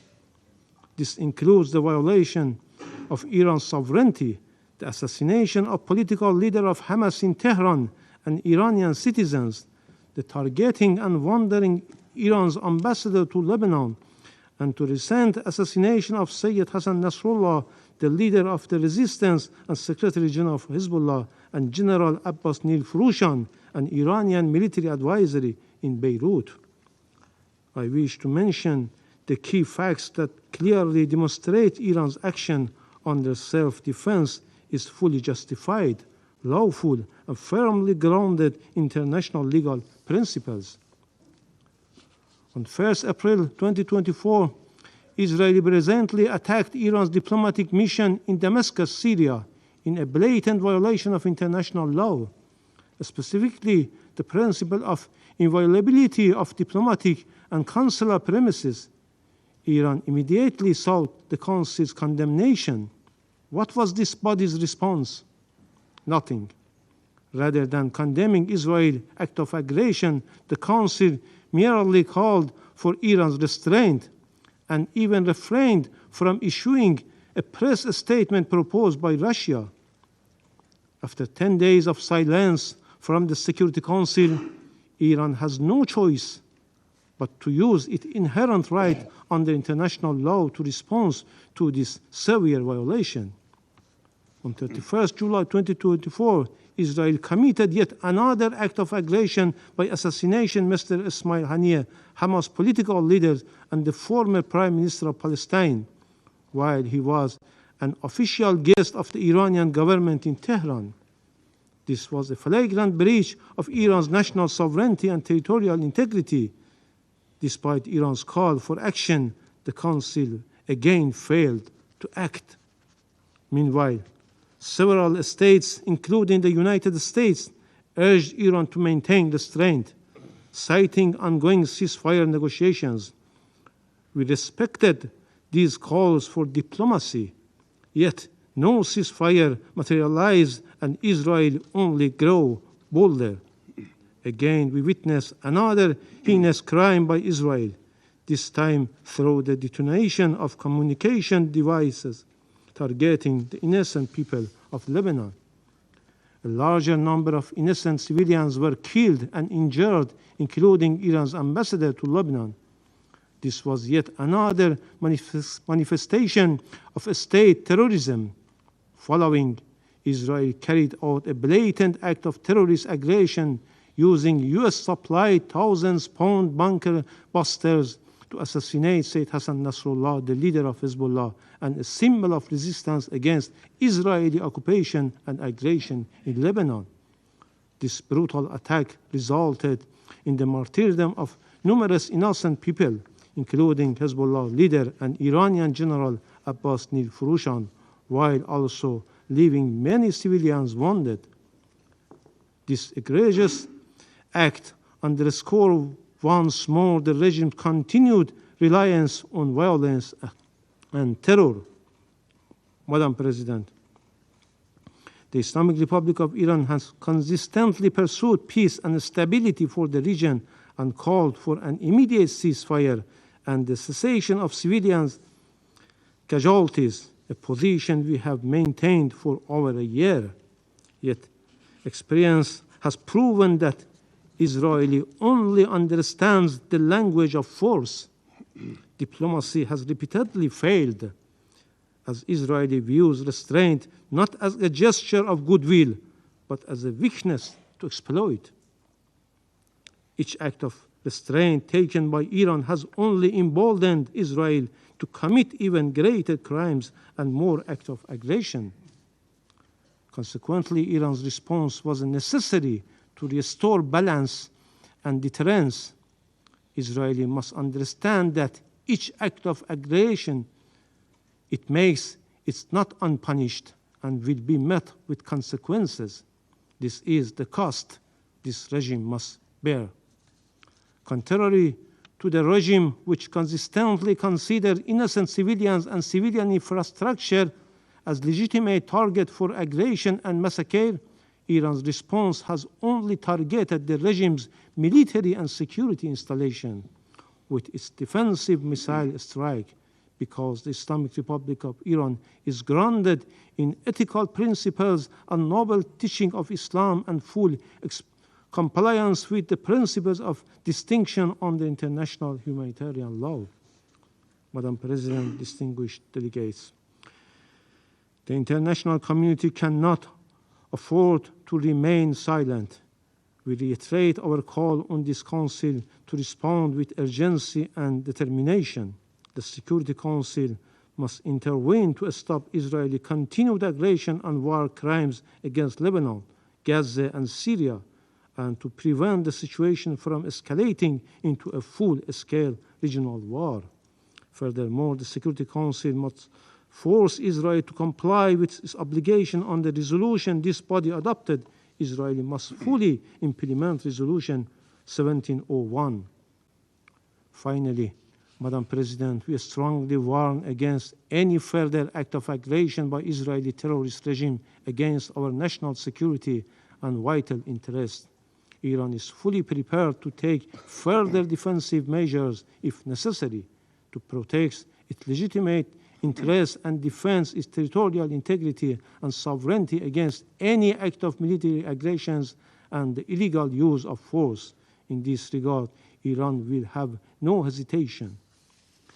In conclusion, the regime of the United States and the United Kingdom regime, notorious enablers of the Israeli regime, along with France, have once again cynically attempted to justify Israeli heinous crimes under the guise of self-defense, shifting the blame onto Iran.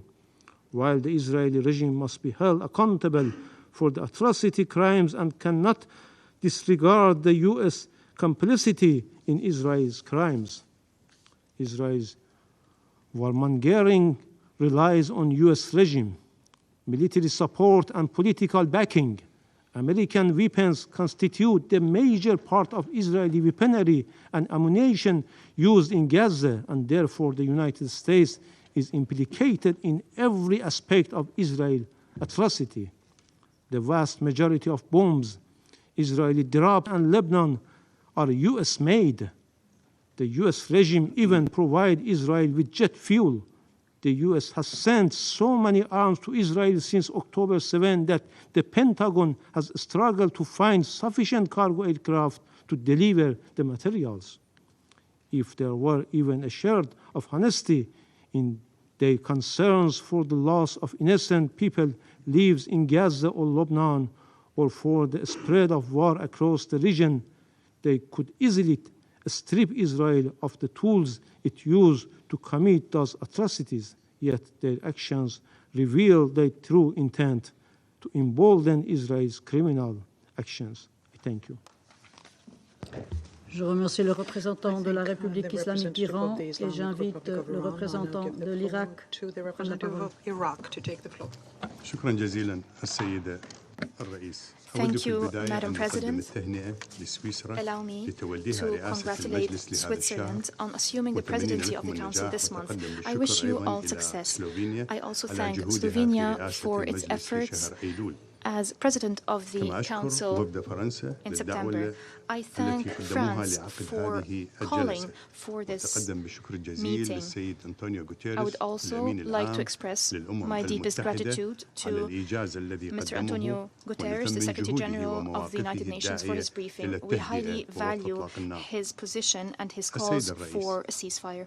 Madam President, holding meeting after meeting at the Security Council over the past year without achieving any tangible results to stop continued Israeli attacks against the Palestinian people reflect a painful reality. The reality that the Security Council is not making any effective or resolute decisions to stop these violations that allow the occupation to perpetuate its practices and escalate violence in the region. It is time for the Security Council to play an effective role to maintain international peace and security, especially as Israeli attacks against Palestinian and Lebanese territories persist. The Security Council must bear its primary responsibility of maintaining international peace and security according to the Charter of the United Nations. The Security Council must adopt binding resolutions to ensure an immediate ceasefire,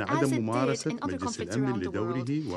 Failure by the Security Council to play its role and to fulfill its responsibility to maintain international peace and security opens the door to Israel to persist مما يعزز من عدم الاستقرار ويهدد السلم والأمن الإقليمي والدولي وعلى المجتمع الدولي ومجلس الأمن على وجه الخصوص بحاجة إلى إعادة تقييم سياساته تجاه هذا النزاع واتخاذ خطوات ملموسة لإنهاء الاحتلال وضمان حماية المدنيين. إن استمرار ارتكاب الانتهاكات والعدوان والتوسع العسكري الذي تشنه قوات الاحتلال military expansions, all these actions by Israeli occupation forces without any deterrent pushes the region towards a wide regional confrontation which jeopardizes regional security, causes significant human suffering, spreads extremism and terrorism, and further complicates the situation. Failure to put an end to these crimes emboldens Israel to go even further with its violations. It emboldens it to launch military attacks. This situation not only aggravates the suffering of the Palestinian and Lebanese people, it also jeopardizes stability and security in the region as a whole. In the absence of any deterrent, the conflict gets worse, and the risk of the region being dragged into a dangerous and widespread conflict increases due to the absence of decisive international intervention. The conflict has expanded to include Lebanon, which might lead to an all-out war in the region. Madam President, the accumulation of practices by the occupation forces over the past 75 years, the flagrant violations against the Palestinian people, the occupation of Arab territories in Syria and Lebanon, the repeated attacks, they all constitute a blatant violation of international law and international humanitarian law. كالهجوم السافر على مدينة بيروت الذي أودى بحياة آلاف اللبنانيين من تعميق الجراح وتفاقم الصراع في المنطقة.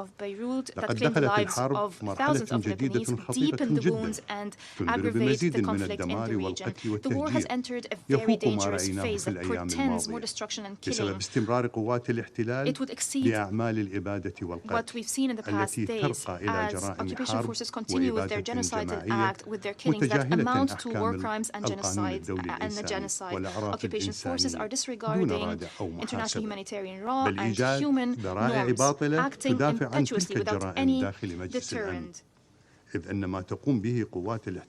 Occupation forces are trying to find false pretexts to defend the commission of those crimes. Occupation forces are committing crimes of deliberate mass killings of civilians in Gaza and Lebanon and other occupied Arab territories. These crimes are despicable. They reflect the brutality and hostile behavior of occupation forces. The international community is now before a legal, humanitarian and moral responsibility that tests our common humanity.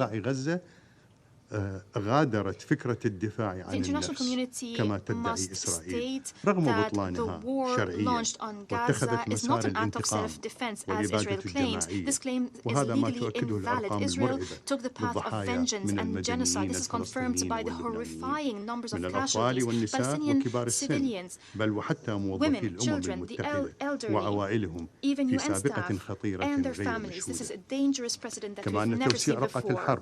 The war on Gaza has expanded to include Lebanon. Most recently, we've witnessed an unjust attack that led to the assassination of Sayyid Hassan Nasrallah and other resistance figures. The war can further expand to include other countries in the region. This is a threat to the stability of the Middle East as a whole. This scenario can have grave repercussions that go beyond the borders of local conflicts. We might be seeing a wider escalation that includes mutual attacks, which would be a serious threat to international and regional stability, especially if other regional powers joined this equation, which would invite international interventions that would further complicate the situation, that would jeopardize political and social stability, that would aggravate humanitarian crises, that would lead to mass displacement, that would lead to an increase in the number of refugees and IDPs, that would increase the pressure on neighboring countries, even European countries. Such developments would also have negative economic consequences, as economic activities would be disrupted, poverty and unemployment rates would surge.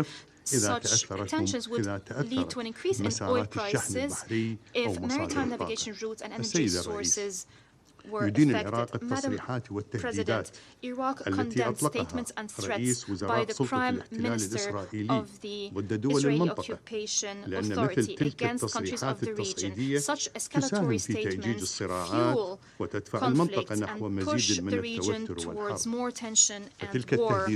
Such public threats are not only provocative, they also constitute a clear violation to the principles of international law and United Nations Charter, which prescribe the threat of use of force against sovereign states. In conclusion, Madam President, Iraq expresses its full solidarity with the just cause of the Palestinian people. We strongly support its aspirations to be granted its rights to establish an independent state, with Al-Quds Sharif as its capital.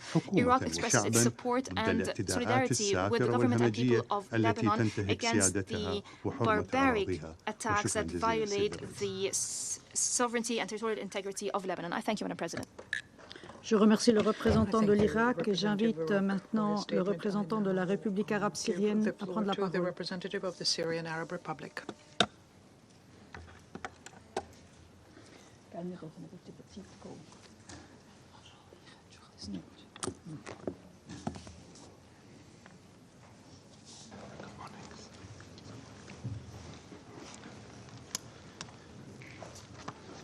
شكرا سيد الرئيس. سيد الرئيس، اسمح لي بداية أن أستهل بياني بتهنئتكم على تولي بلادكم رئاسة مجلس الأمن في الشهر الجاري، وأن أشكر سلفكم على رئاسته وإدارة أعمال المجلس الشهر الماضي. كما أشكر السيد الأمين العام للأمم المتحدة على مشاركته وحرصه على الحضور معنا في هذه الجلسة، وأعرب له عن تضامننا معه في وجه الحملات العدائية الإسرائيلية الموجهة ضده. سيد الرئيس، لقد عقد مجلس الأمن على مدى الأيام الماضية جلسات متتالية لمناقشة العدوان الإسرائيلي المستمر على الشعب الفلسطيني وعلى دول منطقتنا وما كنا لنصل إلى ما وصلنا إليه اليوم ونعقد هذه الجلسة الطارئة وربما غيرها في الأيام القادمة لو أن مجلسكم قام بمسؤولياته الأساسية في حفظ السلم والأمن الدوليين منذ بدء العدوان الإسرائيلي الهمجي على غزة. لقد طالب معظم قادة وممثلي الدول الأعضاء الذين اعتلوا منبر الجمعية العامة خلال النقاش العام رفيع المستوى طالبوا مجلس الأمن بالتحرك الفوري لوقف العدوان الهمجي الإسرائيلي على الشعب الفلسطيني والاعتداءات الإسرائيلية المتكررة على دول المنطقة والتحرك لوضع قراراته ذات الصلة موضع التنفيذ لإنهاء الاحتلال الإسرائيلي للأراضي العربية المحتلة ووقف ممارساته الإجرامية المتواصلة منذ عقود. وقد عكست بياناتهم إرادة دولية حقيقية لوضع حد لتفلت كيان الاحتلال الإسرائيلي وهوسه بإشعال الحروب وإراقة الدماء. لقد قوبلت تلك المطالبات بإمعان مجرمي الحرب الإسرائيليين في أعمالهم العدوانية الإجرامية في فلسطين وسوريا ولبنان ومفاخرتهم بازدرائهم للقانون الدولي وميثاق الأمم المتحدة وكيل الاتهامات لمنظمتنا ومحاولة ترهيب ممثليها ووكالاتها بما فيها الأونروا. إننا نجتمع اليوم وقد وصلت منطقتنا بالفعل إلى شفا حرب مدمرة لا تستثني أحدا ولم يعد من المقبول أن يقتصر رد فعل مجلس الأمن على مجرد عقد الجلسة تلو الأخرى دون اعتماد أي مخرجات تفضي لتحرك جاد وملموس. وإذا أردنا أن نكون أكثر تحديداً فإن إحجام الولايات المتحدة عن دجم هذا الجنون الإسرائيلي لا بل دعمه وتشجيعه ومنعها مجلس الأمن من القيام بدوره في حفظ السلم والأمن الدوليين هو الذي دفع بالأوضاع إلى هذه المرحلة الخطيرة ولا يمكن للإدارة الأمريكية أن تنفي مسؤوليتها عبر الإدلاء ببيانات للإعراب عن القلق أو التحذير من خطورة التصعيد والدعوة إلى ضبط النفس وهي تمضي في الوقت نفسه في تقديم الدعم اللامحدود المتعدد الأوجه لكيان الاحتلال الإسرائيلي والتعهد بحمايته من المساءلة وتمكينه من الإفلات من العقاب. السيد الرئيس، لم تكتفي سلطات الاحتلال الإسرائيلي بعشرات آلاف الأرواح التي أزهقتها والدماء التي أراقتها والبنى التي دمرتها في فلسطين المحتلة، بل إنها واصلت مساعيها لتصعيد الأوضاع في المنطقة والدفع بها نحو حرب شاملة من خلال مواصلة اعتداءاتها على دول المنطقة ومنها بلاد سوريا، حيث شنت قوات الاحتلال الإسرائيلي اعتداءات متكررة طالت المدنيين الآمنين والمنشآت المدنية والأبنية السكنية لا بل حتى المقرات الدبلوماسية. وقد استهدف آخر تلك الاعتداءات فجر يوم أمس الاثنين وبالطيران الحربي والمسير عددا من المناطق والأحياء السكنية الآمنة في مدينة دمشق ما أدى إلى استشهاد 3 مدنيين بينهم صحفية وإصابة 9 آخرين ووقوع أضرار كبيرة في الممتلكات. وقبل قليل استهدف عدوان إسرائيلي آخر مبنى سكني في دمشق وأدى في حصيلة أولية لاستشهاد 3 أشخاص وإصابة آخرين. وفي لبنان الشقيق وبعد استخدام سلطات الاحتلال المجرمة The criminal occupation authorities use civilian communication equipment to conduct mass killing. عمدت لحشد قواتها تمهيدا لغزو بري لجنوبه وقامت بعدوان غادر وجبان استهدفت فيه بعشرات القنابل المحملة بأطنان من المواد المتفجرة عددا من الأبنية السكنية في الضاحية الجنوبية لبيروت بهدف اغتيال الأمين العام لحزب الله السيد حسن نصر الله الذي قاد مقاومة وطنية لبنانية مشرفة ضد الاحتلال الإسرائيلي. إن كل هذه الأشكال المختلفة من العدوان الإسرائيلي البربري والوحشي على منطقتنا قد ارتكبت أيضا بالتزامن مع المناقشة العامة للأسبوع رفيع المستوى للجمعية العامة بما يعكس ازدراء إسرائيل للمنظمة ولمطالبات دولها الأعضاء. لا بل إن ما يسمى برئيس الحكومة الإسرائيلية قد فاخر باتخاذه لقرار العدوان على ضاحية بيروت الجنوبية من هنا من نيويورك بعد أن مارس حملة دعائية وكما هائلا من الكذب والتضليل في كلمته التي رفضت غالبية وفود الدول الأعضاء الاستماع لها.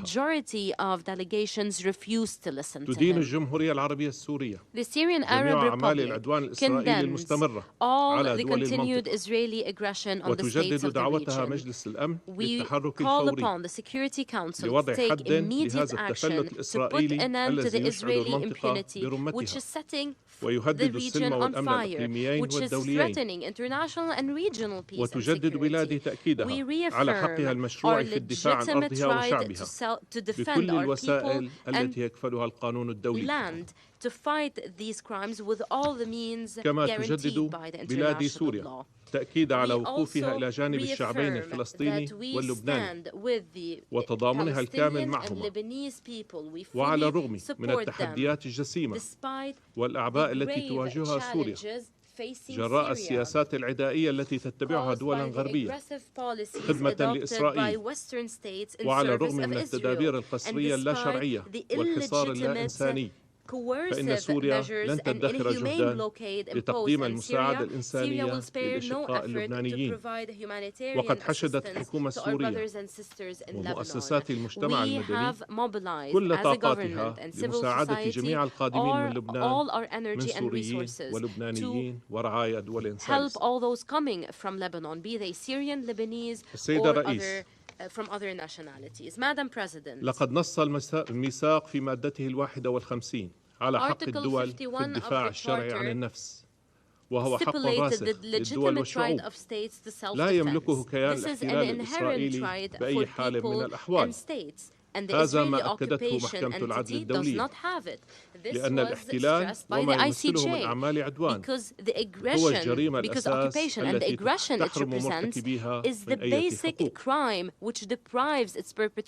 لقد مكن تقاعس مجلس الأمن كيان الاحتلال الإسرائيلي من تجاوز جميع الخطوط الحمراء الأمر الذي دفع جمهورية إيران الإسلامية لممارسة حقها في الدفاع المشروع عن النفس استنادا للمادة 51 من الميثاق وردا على جرائم العدوان الإسرائيلي الاحتلال الإسرائيلي.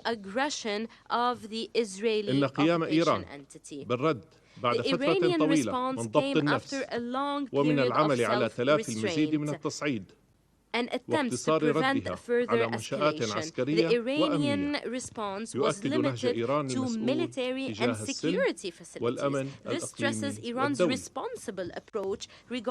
ومن غير المستغرب ما سمعناه من ممثلة الإدارة الأمريكية وعدد من حلفائها من انتقادات للرد الإيراني إذ أن تلك الدول ترى في مواد الميثاق أداة توظفها كما تشاء لاستهداف خصومها وحماية شركائها. وقد استمعنا مرارا جميعا لممثلي الإدارات الأمريكية المتعاقبة وهم يقدمون التفسيرات المشوهة والمغلوطة للمادة 51 من الميثاق لتبرير شن أعمال عدوان على دول تبعد عنها آلاف الأميال واحتلال أراضيها ونهب ثرواتها بذريعة الحفاظ على الأمن القومي الأمريكي context of quote-unquote protecting or maintaining national U.S. security or fighting terrorism, while prohibiting other states from practicing their legitimate right to self-defense at their immediate borders in the face of a genuine aggression against them. In conclusion, Madam President, لقد قال ممثلو الدول الأعضاء الذين اعتلوا منصة الجمعية العامة خلال الأيام الماضية كلمتهم وعلى مجلس الأمن أن يصغي ويعمل بشكل جاد وفوري لإنهاء المعاناة الإنسانية في غزة ووقف الدم النازف في المنطقة ووضع حد بشكل فوري وغير مشروط للعدوان الإسرائيلي على فلسطين وسوريا ولبنان وإنهاء الاحتلال الإسرائيلي للأراضي العربية من خلال تنفيذ قرارات مجلسكم ذات الصلة. شكرا سيد الرئيس. Je remercie le représentant de la République arabe syrienne et je passe la parole au représentant de l'Italie. Madam President, let me first congratulate you for assuming the presidency in this month of October, and also to thank the Secretary General for his briefing and his work. Italy firmly condemns yesterday's Iranian missile attack on Israel. We express deep concern for the ongoing developments and call for restraint and responsibility on all regional actors. Avoiding any further spiral of escalations has to be our common priority, our top priority, as well as preventing another dramatic humanitarian outburst. Italy will continue to work for a diplomatic solution, also in its capacity as the G7 rotating president, for the stabilization of the Israeli-Lebanese border, and in this regard strongly recalls the leaders' declaration of September 25 for a 21-day ceasefire in Lebanon. And while we are gathering now, our Prime Minister is about to host a call of the leaders of the G7 to discuss the situation in the region. Italy calls on all parties involved for the full implementation of Resolution 1701 and invites the Security Council to consider to make the implementation of UNIFIL's mandate more effective, with a view to ensure the security along the Blue Line and to grant the displaced population of northern Israel and Lebanon to safely return home. The security of all UNIFIL's personnel has to be respected and fully guaranteed. Sovereignty and territorial integrity of Lebanon needs also to be respected. Madam President, Italy calls for an immediate ceasefire in Lebanon.